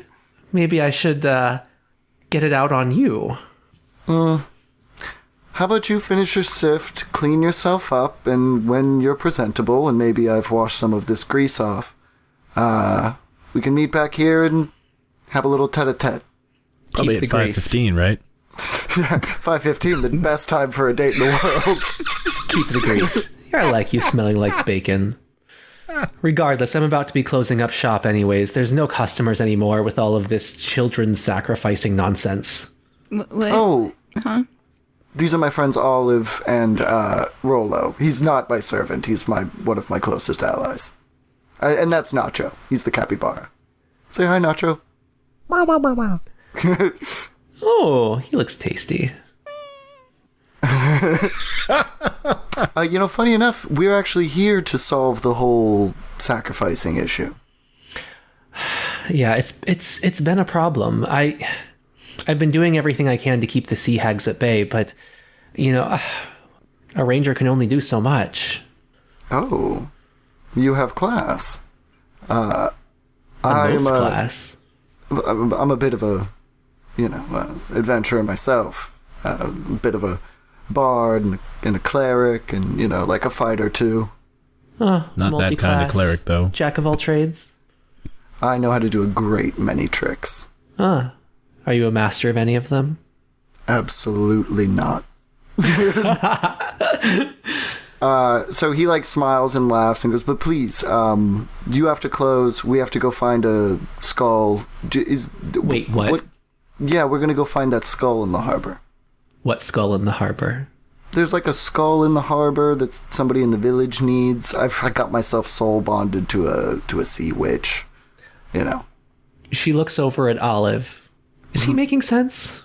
Frankly, my dear, nothing really does. But isn't that just how life goes? So he is telling the truth. I can vouch for him. What'll happen if you find the skull? He won't die. Well, I suppose that's admirable.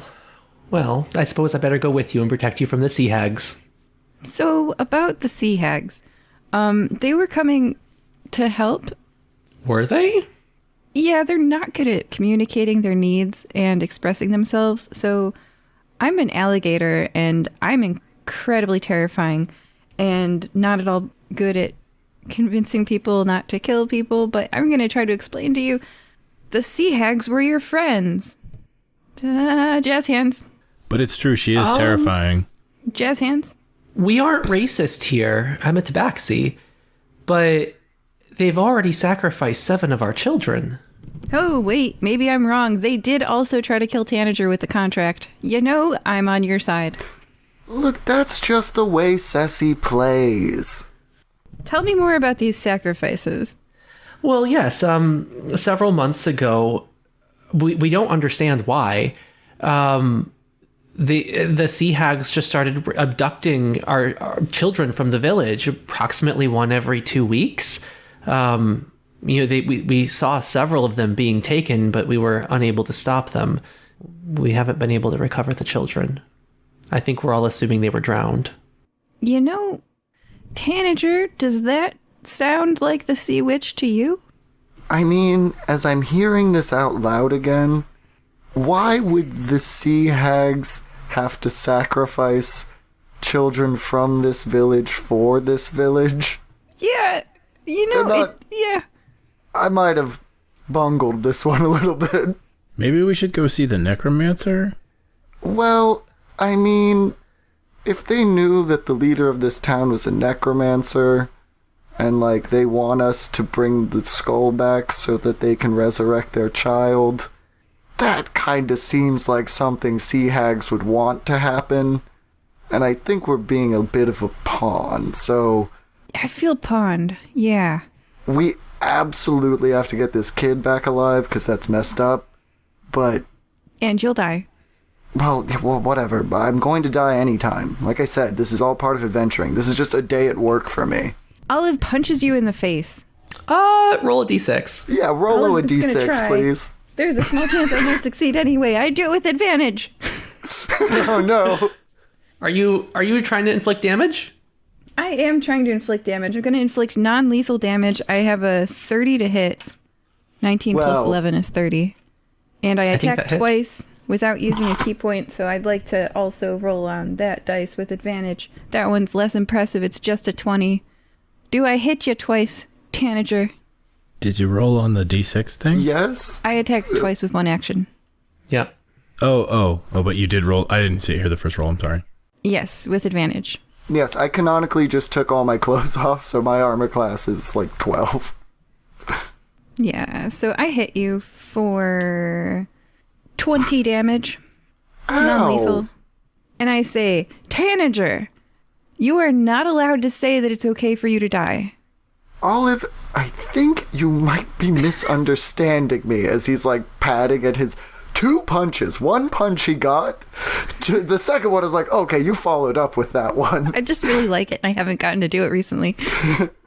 I just mean to say that this is all part of the job. Risking your life for you guys. You guys weren't going to do it, but we need our attention back. So I was trying to do something friendly at the smallest risk. And if that means risking my life, much like those godforsaken Roombas, I will face whatever danger lurks in a closet.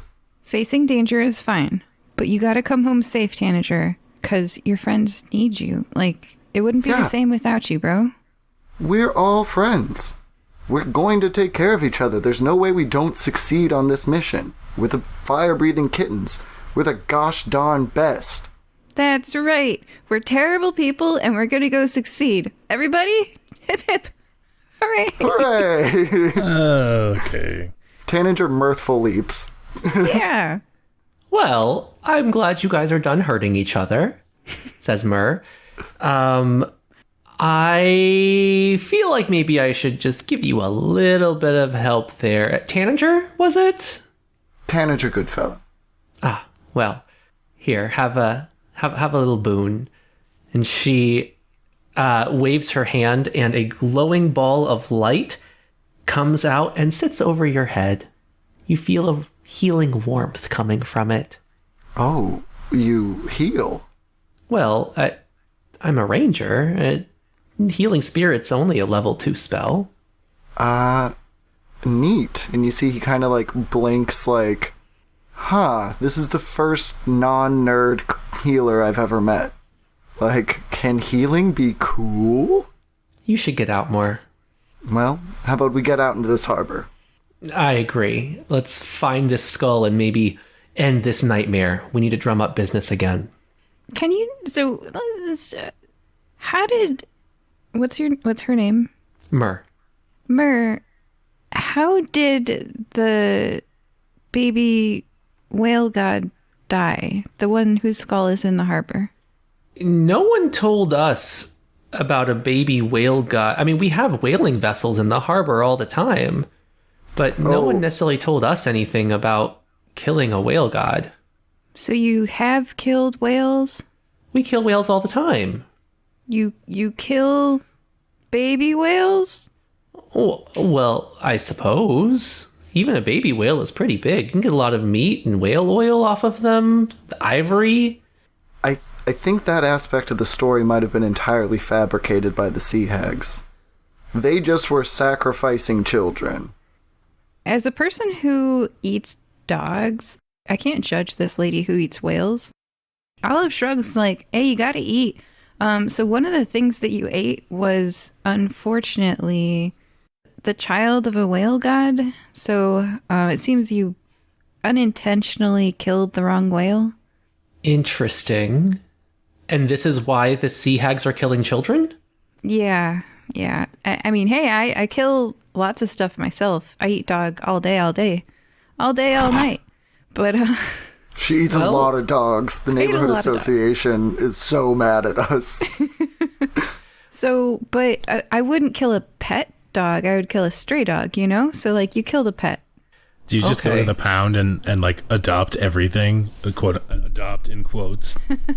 Okay, so straight up, Olive eats wild packs of dogs that rove the streets, and the reason why she does that is because it saves lives. Wild packs of dogs kill, like going back to the real world. Wild packs of dogs kill people like every year. There's an ongoing wild dog problem. So the reason why Nick and Moe doesn't have in what country? Like ours, man. So, really? Yeah, man. You should know, like, it's sad. Read the wild... So, we can talk about that after the game, but, like, it's genuinely a problem that wild... Killedbywilddogs.com. Well... Guys, can we stop talking about wild dog murder and get back to these baby skulls? Okay, so, killing wild animals to protect the city is a good thing to do, and I do it all the time myself.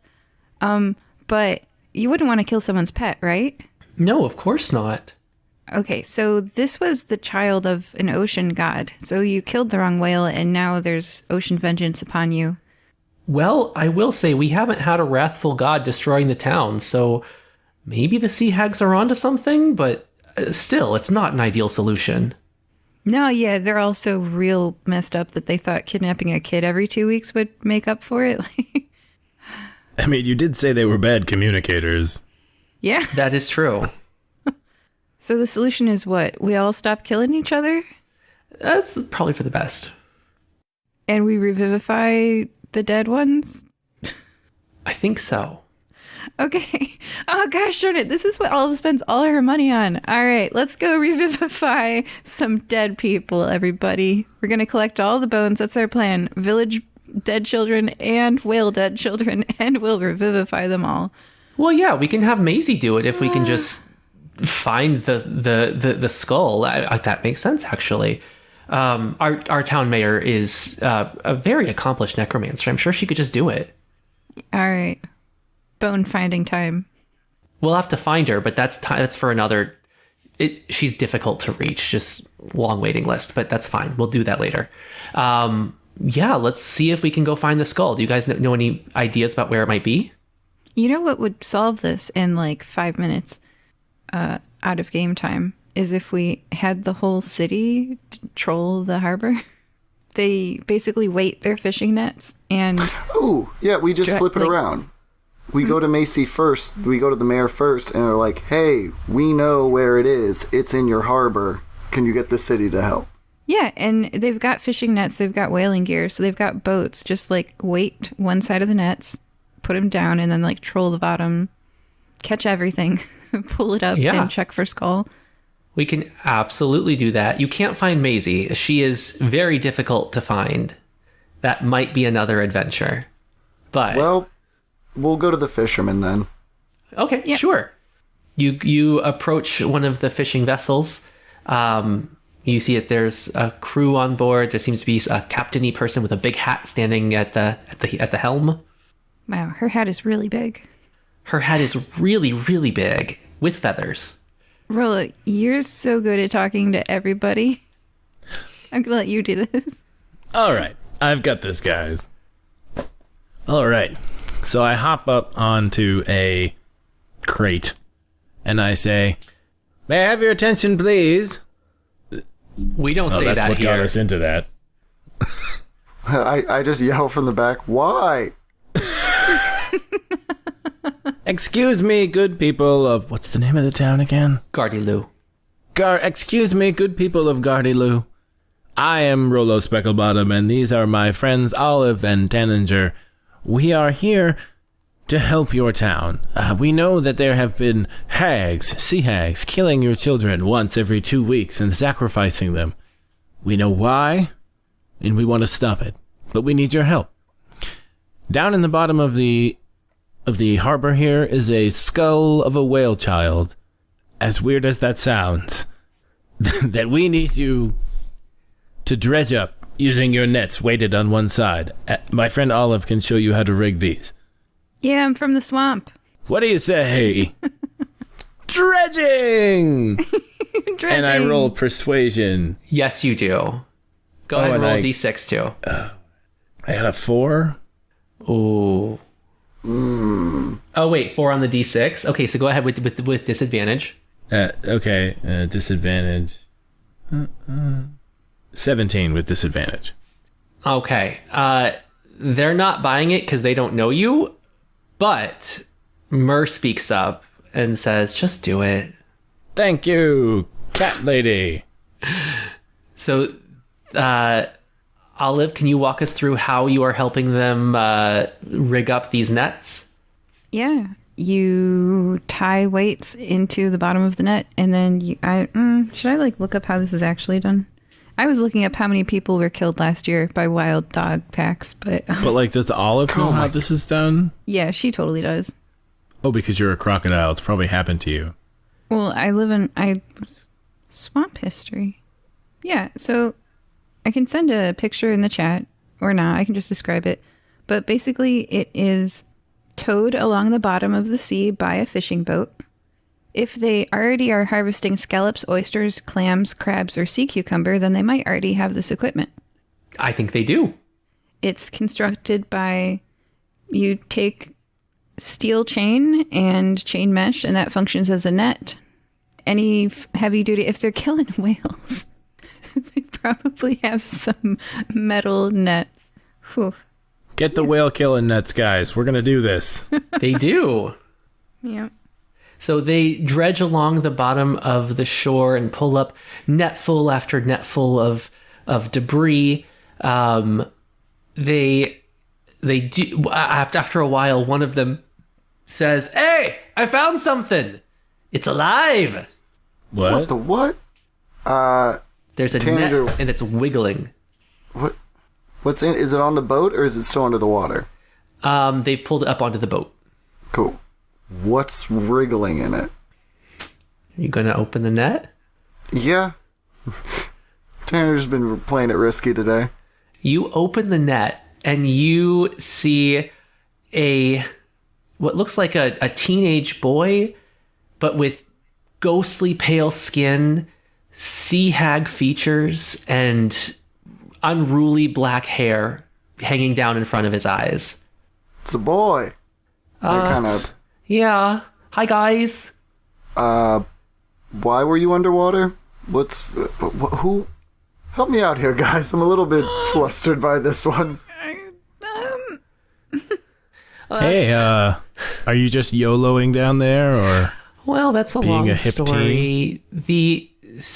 I kind of gotta hide from the people around here because they think we're really scary, but I don't know. Have you been sacrificing other kids, maybe? No, I'm not one of those. Those are see. I used to be a sea hag, but I kind of died, and woke up like this. I don't know. What? Well, yeah. Haven't you ever met a reborn before? Hi, I am a bipedal crocodile. I know nothing of magic or the ways of the world. It's nice to meet you. My name's Olive. Thanks. What are you? Well, I was a sea hag, and then I died, and so now I'm a reborn, and kind of the undead. You know how it goes. So you hid in the bottom of a harbor? Well, I used to play here when I was little, so why not? Why not go to like a different, someplace far away? Well, like where? Do you got something? Atlantis is cool. No, Rollo. And I smile over at Curry. No, I think I've got something for you, kid. Well, I'm all ears. I just, like I said, I don't really know anybody, and I just want to make some friends. Okay, well, have you been down there long enough to know where there's any skulls lying around? I mean, the dragon is guarding one. Oh, there's a dragon. Awesome. Guys, there's a dragon. There's a dragon today. The sticks. Tanager lights a cigarette. You're gonna die, Tanager. Yeah, he's like, I'm so. I wish that I didn't have that curse that kept me from cussing, because I got some choice words to say about today. Oh, well, cussing isn't very nice. Oh, I know. And what's your name, fellow? Oh, well, my name. I mean, Wevillian von Erden, but I'd rather you just call me Willie. All right, Willie. Do you have any family? Not anymore. Well, I've had a bit of bad luck with him in the past, but how'd you like a brother? Well, I don't know you quite that well, but maybe we can see. I think you'd be down with it. I don't know. Either way, can you take us to the dragon? Is it nice or is it real? Is it going to be one of those dragons? Well, I'm gonna let you talk to the dragon. I haven't come that close. Can you describe the dragon? Well, sure. It's kind of a turtle-looking dragon. It's got a whale head, and it's been kind of guarding the bottom. It has like a treasure pile, and there's a skull on top of the treasure pile. I like I said, I've just been staying away from it as long as I can. I don't want to get eaten. Could you imagine being undead and stuck inside a dragon? Yeah, that would be bad. Yep. Okay, well, just point in a direction and then we'll go negotiate with a whale turtle dragon. Oh, guys, I'm gonna get my soul so ripped out. So, do you see those two rocks sticking out near the mouth of the harbor, out where it joins the ocean? Mm-hmm. Mm-hmm. Just to the left of the second rock, if you go down that way, you'll be able to see it real easy. It hangs out over there, and like I said, it's guarding a treasure pile. It looks like mostly sapphires, but there is a skull sitting in there too. Okay, do we even want to try diplomacy? I think we could do it. Okay, well... I will yield the floor to my, beautifully silver-tongued companions, because if I'm there, that won't help diplomacy at all. I am an ugly person. I'm an alligator. No one sees me and is like, I want to hug her. They're all like, she's going to eat my children, Olive, you are terrifying looking, but you're I drink blood. You're really I eat dogs. You're gross, but you're a good friend. You're a good friend, and I appreciate you, especially the not eating me part. But I was thinking, you're right. Hang back, Tanager. You take the lead, and I will assist you.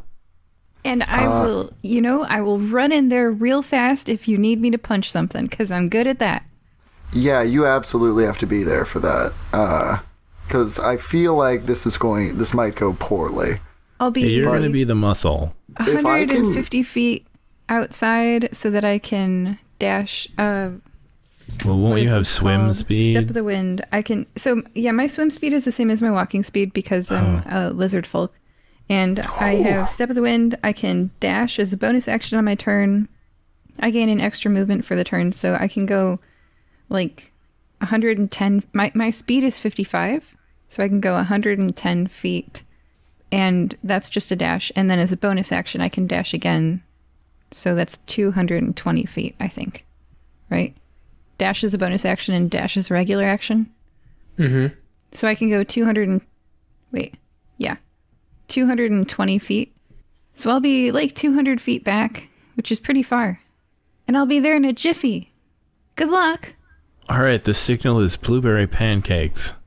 I thought... Oh, wait, no, I don't know that. Yeah. All right, blueberry pancakes. Got it. Oh, what a fun, innocent word with no connotations. Just how we like them. Yeah.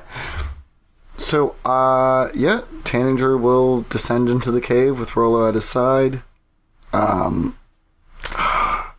don't want to have to cast spells unless I have to. So yeah, he'll just go in and look for signs of the dragon, and then like as soon as like we make eye contact, I'm just gonna like full stop, not try to get too aggressive with him. Who all is accompanying you? Did you bring Willie? Did you bring Myrrh? If Myrrh wanted to come, Tanager definitely gets like the feeling like he shouldn't say like this is too dangerous for you. But I think that Willie did say he didn't want to get too close, so I wouldn't make him come. Okay, so Myrrh is with you. All right. Keep in mind, she's a pretty high level ranger, so she might be helpful. Good. Well, yeah, she's a ranger. Can I ask her, Myrrh, do you happen to know anything about the temperaments of dragon turtles? Well, I know that they tend to be ornery. Most dragons are. They tend to be very protective. You better be offering it something at once. And do you speak either Draconian or Aqua? I don't natively, but I might have a little spell I can cast called Tongues, which allows me to speak any language. Okay, I would say I have talked to animals as well. If you need it, you just let me know. Oh yeah, you know what? I'm having my spells are on the fritz, so maybe you get me this time, I'll owe you one. Yeah, jack of all trades, master of none. Yep, okay. Tanager is deeply wounded. She casts water breathing on herself and casts animal speaking on you. Gnarly. Yeah, and then we'll descend into the cave. Okay. You see, it's a very shallow cave. It's really more of like a rocky overhang.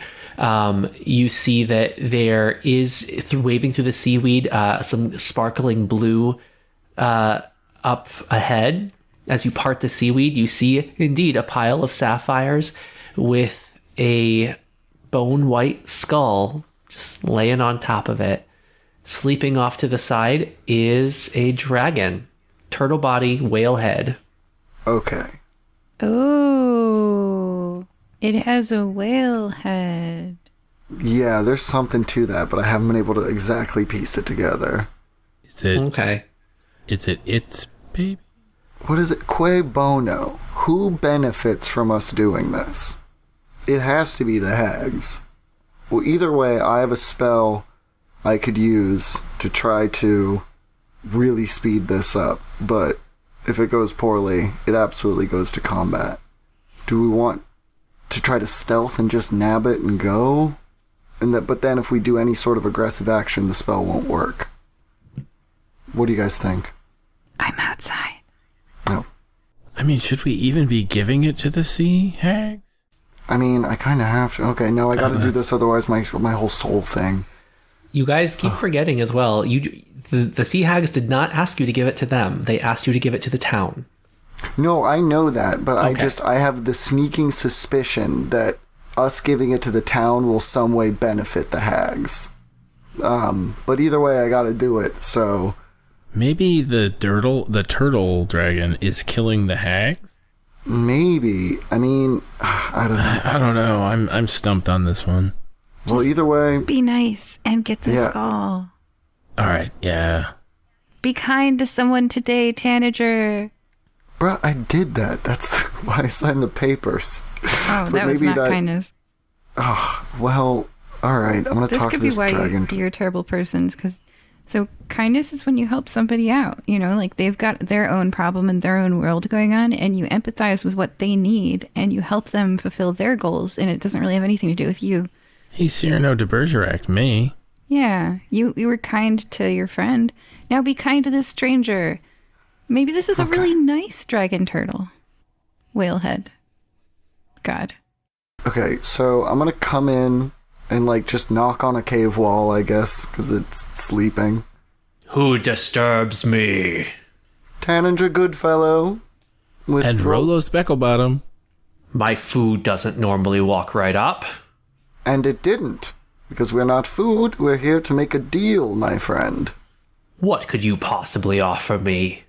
Anything you desire. For the small price of that skull atop your hoard. The dragon rears back indignantly. The skull? Why would you want my skull?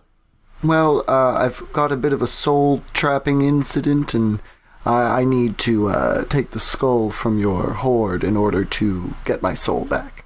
You know nothing of souls. This is all that's left of mine. Aww. Olive can hear this. Yeah, Tanager, She has a deep rumbling voice. Yeah, Tanager does not get it because actually, no. He has been a little more into children since all those little baby satyrs were born. Yeah, you've got nieces and nephews now. Yeah, so Tanager's oh, well, it's to my understanding that the skull will be used in a resurrection and brought back to life. By who? Macy, I believe is her name. What, a human? Yes, a powerful necromancer. We all have our own skill sets, my dear. You're a massive whale-headed dragon turtle, and I'm very pretty. Macy can bring people back. They're the ones who took my child from me. They're just lucky I haven't killed all of them yet. Have you been eating their children, maybe? I might have. Well, fair. Do you have a name, oh dragon of the cave?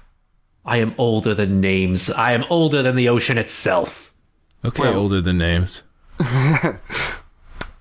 I just mean to say, like you said, that is your soul. So what is more important? Vengeance and a vendetta against the people that took them? Or the chance that yours can be returned to you? Roll a persuasion check. Yay! Roll your Do I d6 have first. Yeah, this is, okay, so that's a 5. Oh, you get advantage. Heck yeah. So it won't be less than a 23, but let's see how high I can get it. I think that might be a 30. 29. DC was 25. You are golden. The dragon turns and swims away, calling back over her shoulder, "Take what you need. Take it all. Just bring my child back." Hey, that dragon and I feel the same way about, resisting the flow. I really like that dragon. Man, why do I like all the coolest people? Yeah, so Tanninger's like, "Oh, thank you. Rollo, go tell Olive to get the trawling nets. We can't carry this all out ourselves." You She can't. didn't say It's a take small. anything. It's a small did? pile of sapphires. Oh, okay, Oh. cool. Okay. Approximately 60,000 gold worth of sapphires. Ooh, baby, I love your way. Every day. Cool. So Tanager just hums to himself as he fills his pockets with sapphire, totally ignorantly thinking, "I did a good deed today."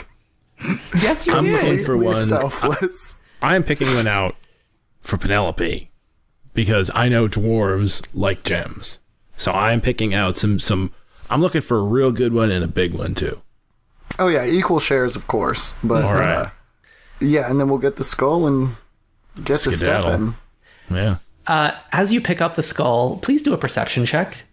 Okay, so Do you have to roll a that's a- d6? yeah, that's a 2. Not for this one. Oh, not for this one? Okay. Then, oh no. You're just perceiving.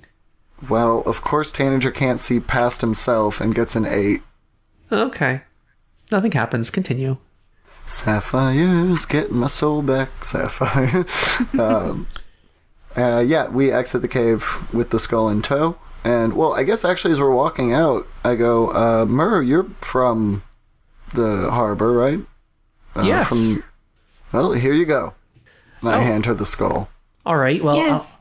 I'll have to figure out how to find Maisie. Like I said, she's been hard to get a hold of, but I'll figure out how to get it back to her. Da da da da. We saved Tanager's life/soul. Woo! Does the paper say, paid in full? The paper doesn't change yet, but she notices that there's a gold coin inside the eye socket of this skull. She asks, "Oh, can I keep this?" I mean, yeah? I don't... I mean, it's a coin that you found in a skull in a dragon's lair, so I'm just gonna go out on a limb and say it's definitely cursed, but you do you, go. Okay. Yeah, she flips it over. There's a coin with 3 stars on it. It's made of gold. She puts it in her pocket. And if you need any help finding the mayor, you can contact the Fire-Breathing Kittens. Like, we're a very capable adventuring company. You should see our review on Fantasy Yelp. It's 5-star. It's 5 stars. Willie overhears you and pops up from behind the seaweed. What? You guys are part of Fire Breathing Kittens? Depends who's asking. Hell yeah, dog. And I lift up me. my shirt. Oh my god, that is so cool. He comes over and inspects your tattoo. He says, Can I touch it? Oh, I wish you would. He Hey, starts mine's poking on my it. butt. He pokes It's that like too. drop drow and I show. Oh my god, guys! This is great! I've heard so much about you. I've read all the reviews. People love you. Oh, my god, I can't believe I got to meet you guys. Come by the guild hall sometime. They did not attend a guild fest. He's been living under the ocean and limited news. Yeah. There's like year-old press releases from Fire-Breathing Kittens that are like, we did a good job and didn't burn anything down. Yeah, that was last season, you know. He doesn't know. That's why he didn't recognize any of you. It's a rebuilding year. Yeah, so Tanger's like, Willie, just come with me. We'll hide you from the hags. You can stay at my place. I just was saying earlier today that I needed another attendant. And then, you know, when you feel capable, you can join up with the guild. I would love to. I got such things to teach you, kid. All right. So he is going to go back to Fire-Breathing Kittens, and Myrrh is going to take that skull from you and hang onto it until she can get a hold of Maisie. I think that just means you have to go and get your information about Nixie. Cool. So then we high-step it back to the Queen of Atlantis' palace. This time we'll just go through the window. All right. You swim through the window, no problem. And she looks up when you enter. Hey, Sassy, I took care of that skull thing for you. Did you? I knew I could count on you. Then why'd you make him sign a contract, lady? Well, have you met him? Yeah. Fair. Anyways, the information you seek. So you are looking for Nixie Maedna. How's her real name? Ah, that is her true name. You'll need that to get her to hold still. She's a fast little bugger. She lives on a little island just a short swim away from here, just to the west. If you look right out my window, and she points, you can see the ground sloping up. It's just over that way. Now, speak her true name, and you'll be able to get her to slow down. And after that, you'll do your best to convince her to give back what she's stolen. It's not easy with the Fae. Well, I'm sure she's never met a Fae like me. Well, I mean, cold iron always does the trick. I think his Tanager is technically a Fae creature. He can't actually touch cold iron. So he's like, yeah, cool, yeah. Nobody has that here, right? I have a pair of handcuffs at my waist. Yeah.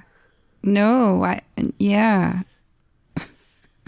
Well, I'm them in sure my you'll bag. figure it out. Toodaloo, have a good day. Goodbye. Bye, Sassy. Hey, send me a message. I'm in Nicomoy now. Okay, I couldn't find you on the sending stones. There was no willow anywhere in there. Oh, yes, I'm going back by Tanager again. I guess that's what happens when you break up with a druid.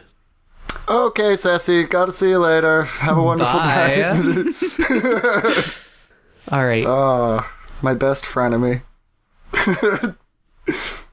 So, what do you guys want to do next? Swim west? I mean...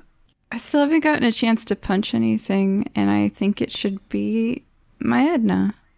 I think it certainly can. Rollo, how you feeling? I mean, I'm willing to roll on the table if I can get my ADD under control. So I'll cast some fireballs. Let's go. Let's go, people.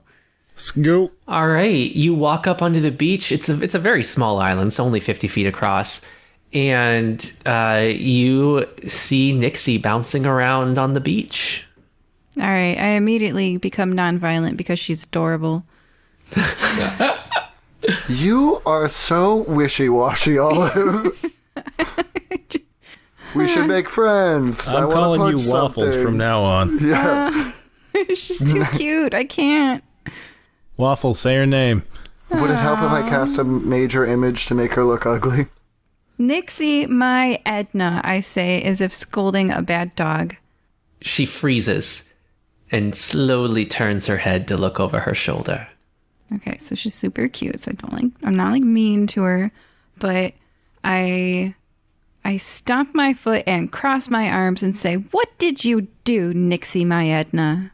Who told you that name? First off, you did. You told us your name was Nixie. And second off, what do you have to say for yourself, Nixie, my Edna?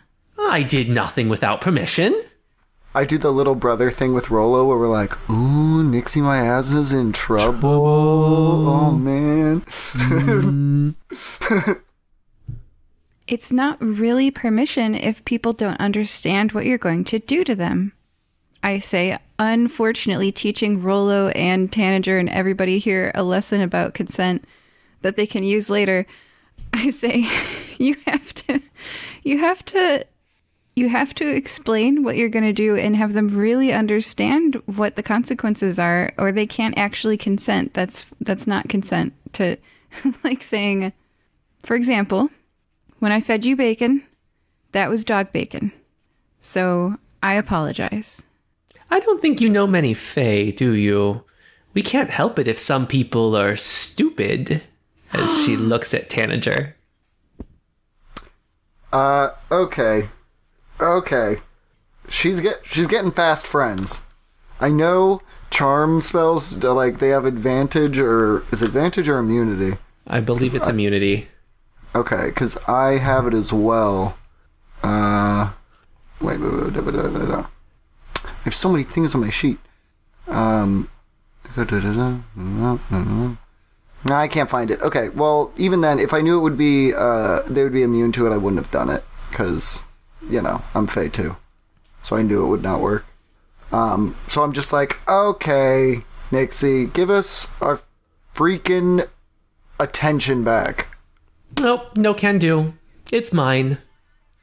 You do not have my permission to take my attention. You're too late.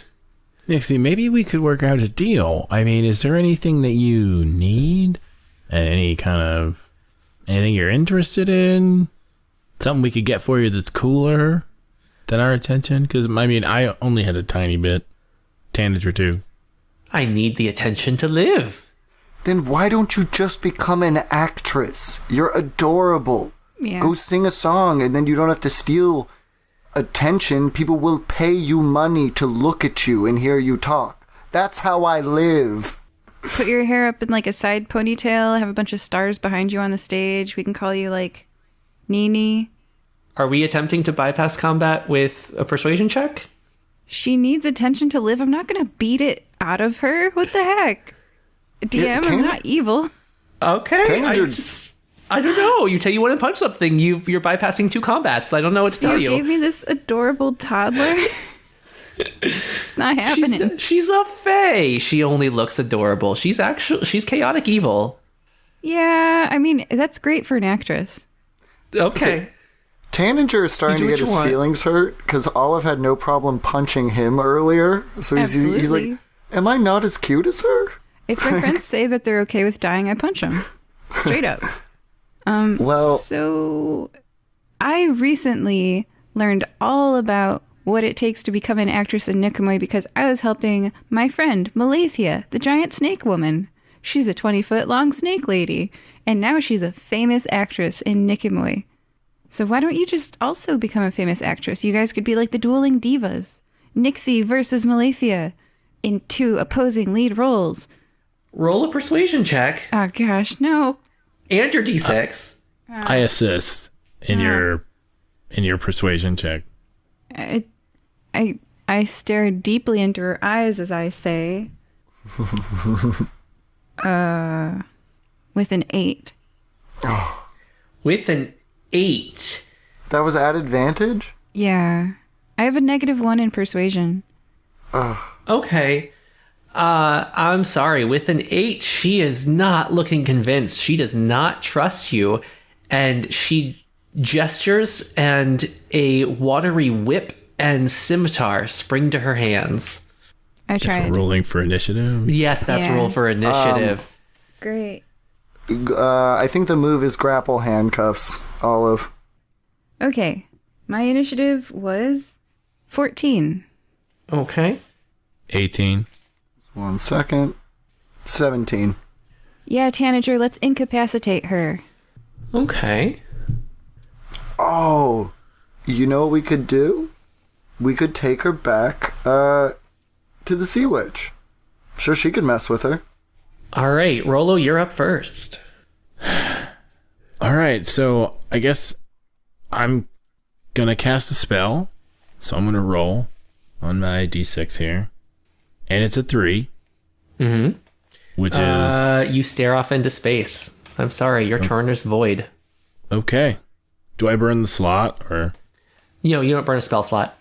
Okay, thanks. Oh, wait, I'm sorry, were you casting a spell? Yes. That was... Oh, sorry, so that's 3... You cast another spell of the same level. Oh, okay.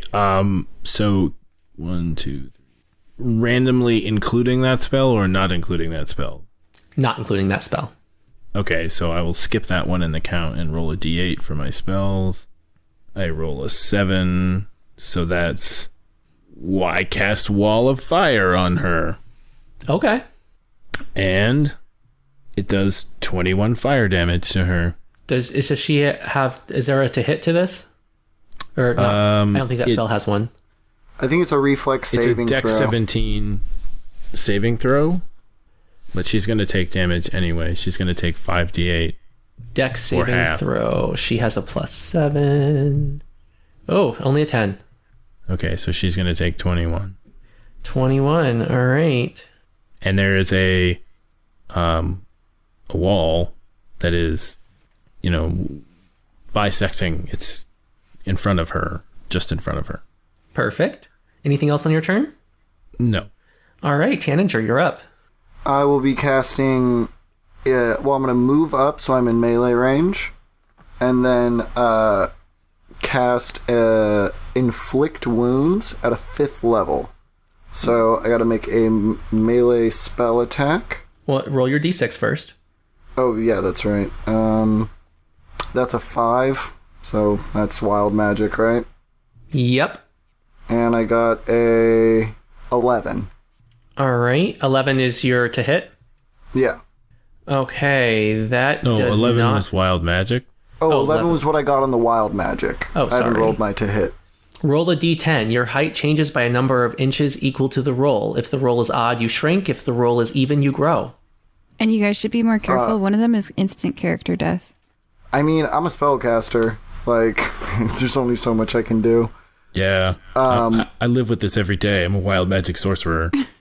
So yeah, right. I got a 2, so I grow. And then how much do I grow? 2 inches. Cool. Yeah. I'm 5'10" now. All right. Is this permanent? Yeah. They're just like, hell yeah, dude. I kind of don't want my attention back. This is kind of rad. And then and now go my ahead and to cast hit. your spell. So that is a 27 to hit, my guy. It hits. So now it'll be 7d10 damage. All right. Ooh, that's really nice. 18, 26, 49 points of damage. As racking pain fills her body. So I fill her with all of my emotions that I felt while I had to talk to my ex earlier yesterday. All right. Olive, you are up. I roll a d6 and I get a 5. For an action, you get advantage. Sweet. Let me just re-roll a few things right now. Okay. My lowest to hit is 28. Yeah, they all hit. I stomp up to her and I'm like, you just look like a cute kid. You're really evil. And I punch her 2 times, doing 21 damage, and please make a Constitution saving throw. Constitution, okay. 19. Nothing happens. I just loom over you because I'm like 5'11" and you're 2 feet tall. Mm-hmm.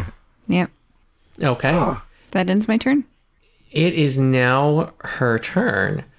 And everyone is within 10 feet of her, correct? Maybe not Rollo, because you can cast that spell at range, right? Yes. Yeah. Okay. So me and Further Olive. back, because anybody within, I think it's 10 feet of the wall of fire gets damage. Oh, I would get damage then. Yeah, I would get damage. Oh, okay. So yeah, both of you take damage from Wall of Fire, and both of If you take... end your turn, so you guys could move away. All right. But I would provoke an attack of opportunity if I did, because I had to get in melee range. True. So how Same. much damage do I take from Wall of Fire? It's on one side of the wall, so I guess I cast that facing to her. So then you're good, as long as you don't cross the wall. I think I must have punched her through a wall Oh, of because you fire punched then. her. Yeah. Okay. So then you're gonna also take 5d8 damage, which was I guess we'll roll again. 22. All right. I'll just take the same. And everyone within 10 feet of her also takes 2d6 cold damage, average 7. Oh, that's what I rolled. Okay. Yeah. Ow. Mm-hmm. Went down from Sorry 101 to 72 hit points. I meant to cast a different spell. Tanager All right. looks back and goes, single target, Rollo, single target. It's my attention. Okay. And she is going to cast Whirlpool. A giant wave from the ocean cascades over everyone in range, which is within 20 feet. Can I counterspell? Can I counterspell? You can The try. reaction? Okay. Well, Roll you already d6. cast the spell this round. Well, So it's you a don't- reaction, but I rolled a 1 anyway. So, so am I good? Are you not allowed to cast a reaction spell if you've already cast a spell this turn? I think you're only allowed 1 leveled spell and 1 cantrip in a round. Oh, that's right. You're right. Yeah. Okay. Sorry, rules Nope. lawyer. Okay. But do you have sorcery points? I do have sorcery points. Yeah, so I think you can spend them to cast another spell. Okay. I'm not sure though. I think you have to never have played. chosen that. Yeah, I'll skip for now. That's fine. Okay. So everyone within 20 feet of Nixie has to make a dexterity saving throw, please. 23. Perfect. 16. 17. Well, Rollo, you're not within 20 feet, right? I wasn't sure. I was going to say that I was within 20, but not within 10. Oh, okay. And what was your roll? 17. 17. All right. So let me just roll the dice. 16d6. No, that's too many. It's a lot of d6. Yeah, so Tanager takes 58 damage and falls prone. And Oh, okay. Tanager falls prone at 3 hit points, I believe. and the other two of you, please take half that amount of damage and do not fall prone. Evasion. When you are asked to make a dexterity saving throw... Oh, wait, no.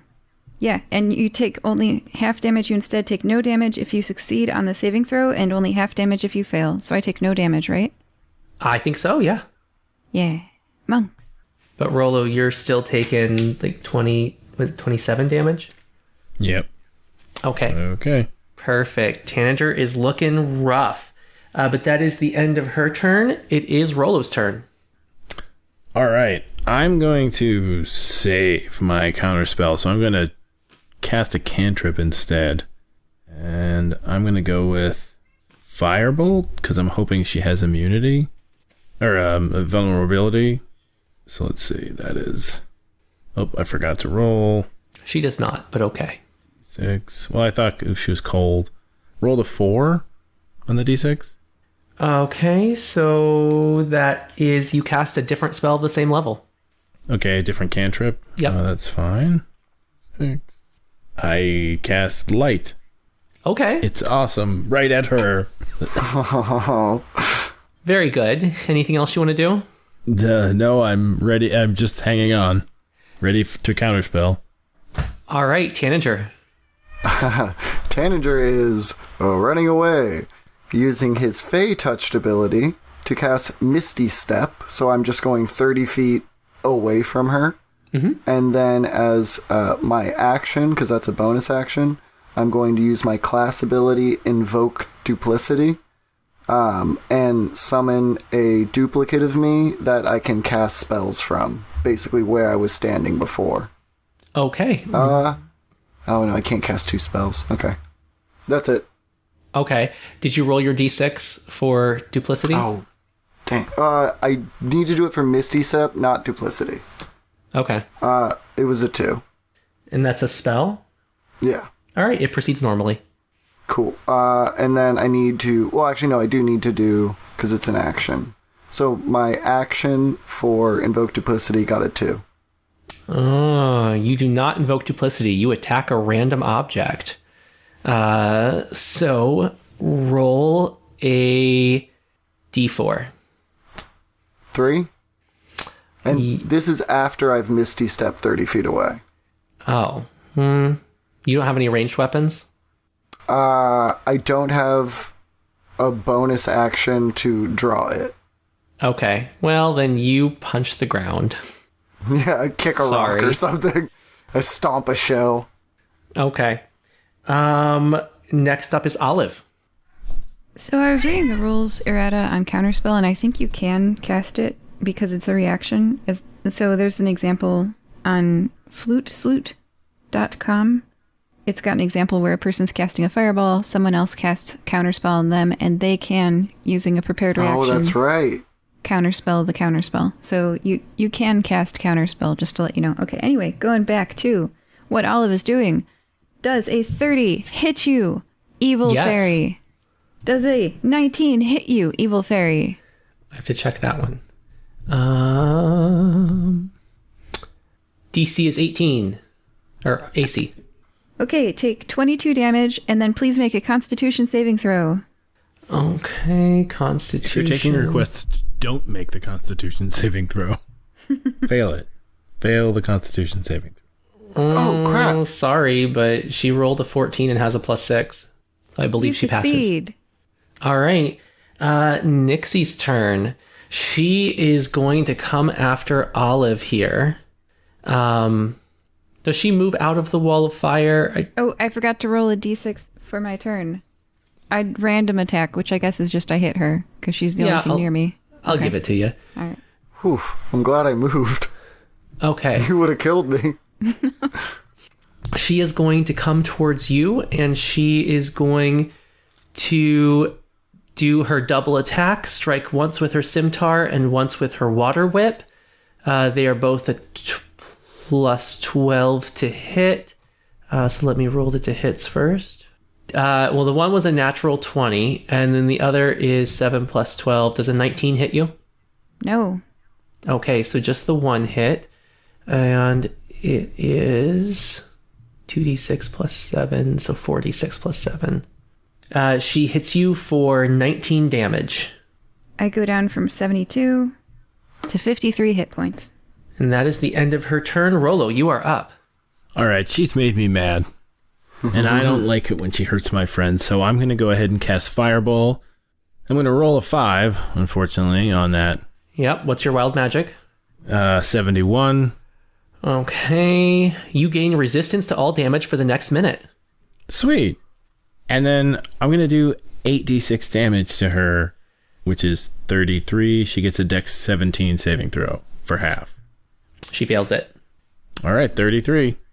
Alrighty. Perfect. And anything else? No. All right. Tanager, you're up. Okay. I have to roll a couple checks here. So first, I'm going to cast Invoke Duplicity again. Because I didn't burn it, right? Because I never did it. You didn't burn it because it didn't happen. Cool. Same spot, 30 feet in her melee range. And for that one, I got a 6. It does not happen. You trip. I fall down. You are now prone. Okay. I guess bonus action, I'm going to Second Wind, which gives me 8 HP back. Perfect. So at least I'm at 11 now. Can I invoke Duplicity from the ground? I think so. Okay. Then I'm going to Action Surge and try it again. Okay. Oh my god, another 6. Wait, can I fall more on the ground? No, roll again. Okay. That's a 1! Okay, it goes forward as planned. Cool. So now I only have a bonus action, which I did not plan for this, so give me just 1 second. Really thought I was going to get it off that first round. Nah. I'm happy with getting what I got off. All in my turn. Perfect. Oh, I guess move action to get up Okay. at the end. And Olive, you're up. Olive rolls a 4 on her attention dice, so she has disadvantage when she rolls to attack and misses both times. That ends my turn. All right. Well, she's still going to go for you because you're the only person in melee range right now. She is going to make her double attack. We got a 20 something that definitely hits, and then 9 plus 12 is 20, 22, 21 hit. Yep, my AC is 20. All right, perfect. So we got a 14 plus 12, 26 damage as you are slashed across the face with a scimitar and a water whip. Leaves a big welt. I go down to 27 hit points. And I say, ow! And All right. I no longer like her. Rollo, you're up. All right, so I'm going to cast Immolation at her. I roll a 6. Great. Wild magic. Yep. 14. Okay. You cast Confusion centered on yourself. Does my spell still go off? Yes, it does. All right, so I cast Immolation, and that gives her a 17 Dex saving throw, or take 26. She fails the Dex saving throw and takes the 26. All right.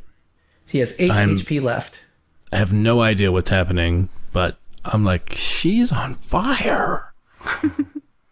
I rolled a 1 for my D6 Perfect. to attempt to cast Inflict Wounds from my Duplicity. The Inflict Wounds is a 27 to hit, It hits. and I deal 37 damage. She goes I down. Was this upcast it lethal? to 5th level. Was this lethal Oh. or non-lethal? Inflict Wounds, I believe, only... I think it's like necrotic, or it's just like pure pain damage. So, yeah, it's... Well, can you non-lethal a spell? No? Yes? I'm not sure. So here's the thing. According to official 5th edition Dungeons & Dragons rules, you cannot cast non-lethal damage with a magical attack. However, in Fire-Breathing Kittens, it's our game, so like we can do whatever we want, and we house rule that if you don't want to kill someone, you don't have to, because it's magic. But how does that work? It's magic. Non-lethal necrotic damage. Yeah, I just leave her with writhing pain, and I assume when she hits like 0 hit points, she's just like, ow, ow, ow, ow, ow. Yes. And she falls unconscious. a glittering blue substance comes out of her mouth and streams towards you, and you see some streaming off towards the west as well. Oh. Aww. She's gonna die without attention. What do we do? What do we do? I try to It's put it up to back you. in. No, it's yours now. Your Hey, attention guys. deficit disorder is cured. But Don't worry. I think I know how to handle this. And I kind of I think this is a bad entity. We got him on the ground. We either bring him into, a place where they can get managed, or we just end this here, because she's just going to do it to more people. I also have dimensional shackles. I use an action to place these shackles on an incapacitated creature. They adjust to fit any creature from small to large. Is she tiny sized? I believe just small. She's 2 feet tall. Just small? Okay, then it fits her. If she doesn't make a DC 30 strength athletics check, which she can do once every 30 days, she is bound and prevented from teleporting of her own will, like how Rollo did earlier. Yeah. What do you think, Rollo? Why don't we bring her to the Sea Witch? Oh no, Sea Witch is bad. We'll definitely use her for evil. Honestly, guys, I'm going to be straight up. I think we should just gack her. Okay, we've got 1 vote for kill. Rollo, 1 vote for take to authorities. But Tanager suggests not those. I guess it's to me. All of it comes to you. I mean, there was the way that she looked at me earlier. I flashed back to how she just really wanted bacon. And I can so empathize with someone who really wants to eat bacon. She was using you. Yeah, but it worked. I don't think we should kill her. All right, let's take her into the authorities. I just want to feed her more bacon. I can't help it. well, let's just take her back to the guild hall then. All right. I'm sure we have some sort of room we can put her in. Aaron loves attention, and I'm sure between me and him, we can get her to healthily manage, with lessons from consent of you, of course. Maybe we could rehabilitate this evil fairy. And Tanager is actively rolling his eyes as he says that. Okay, rehabilitate her, and that's the best we can do. Okay, I'll settle for that. Okay. All right, at least she's under our watch. We're the only people we, trust? I don't know. I'm so freaking tired.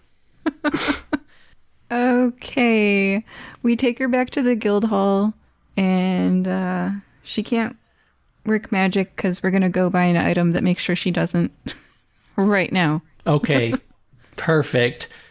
I'm sure there's a magic circle somewhere in the guild hall we can just stick her in. Oh yeah. Okay, she is safely contained. You each have 20,000 gold worth of sapphires, and the skull has been safely given to the town of Gardaloo.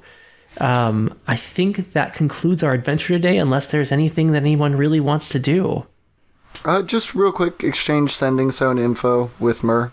Be like, hey, if you need any advice on your wardrobe or any more problems we can solve. It was really nice working with you, and, I hope you feel the same. Oh yeah, she absolutely slipped a sending stone in your pocket before you left. Dope. Tanager is, very happy. Okay, this concludes our adventure. Thank you for joining us today. We were joined by Rollo, Thanks, everybody. Olive, Bye. and Tanager. When is the appropriate time to sending someone after you've met? Immediately. Lets them know you're really interested. Probably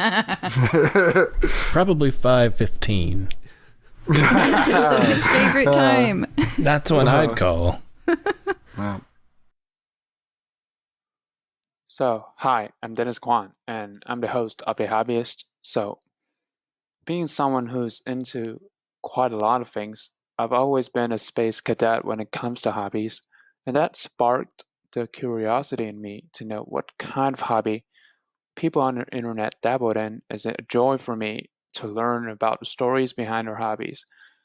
So to do that, I would talk to other hobbyists about what they're passionate about for the time being, and sometimes I would also dive into the science of hobbies and discuss about underrated hobbies.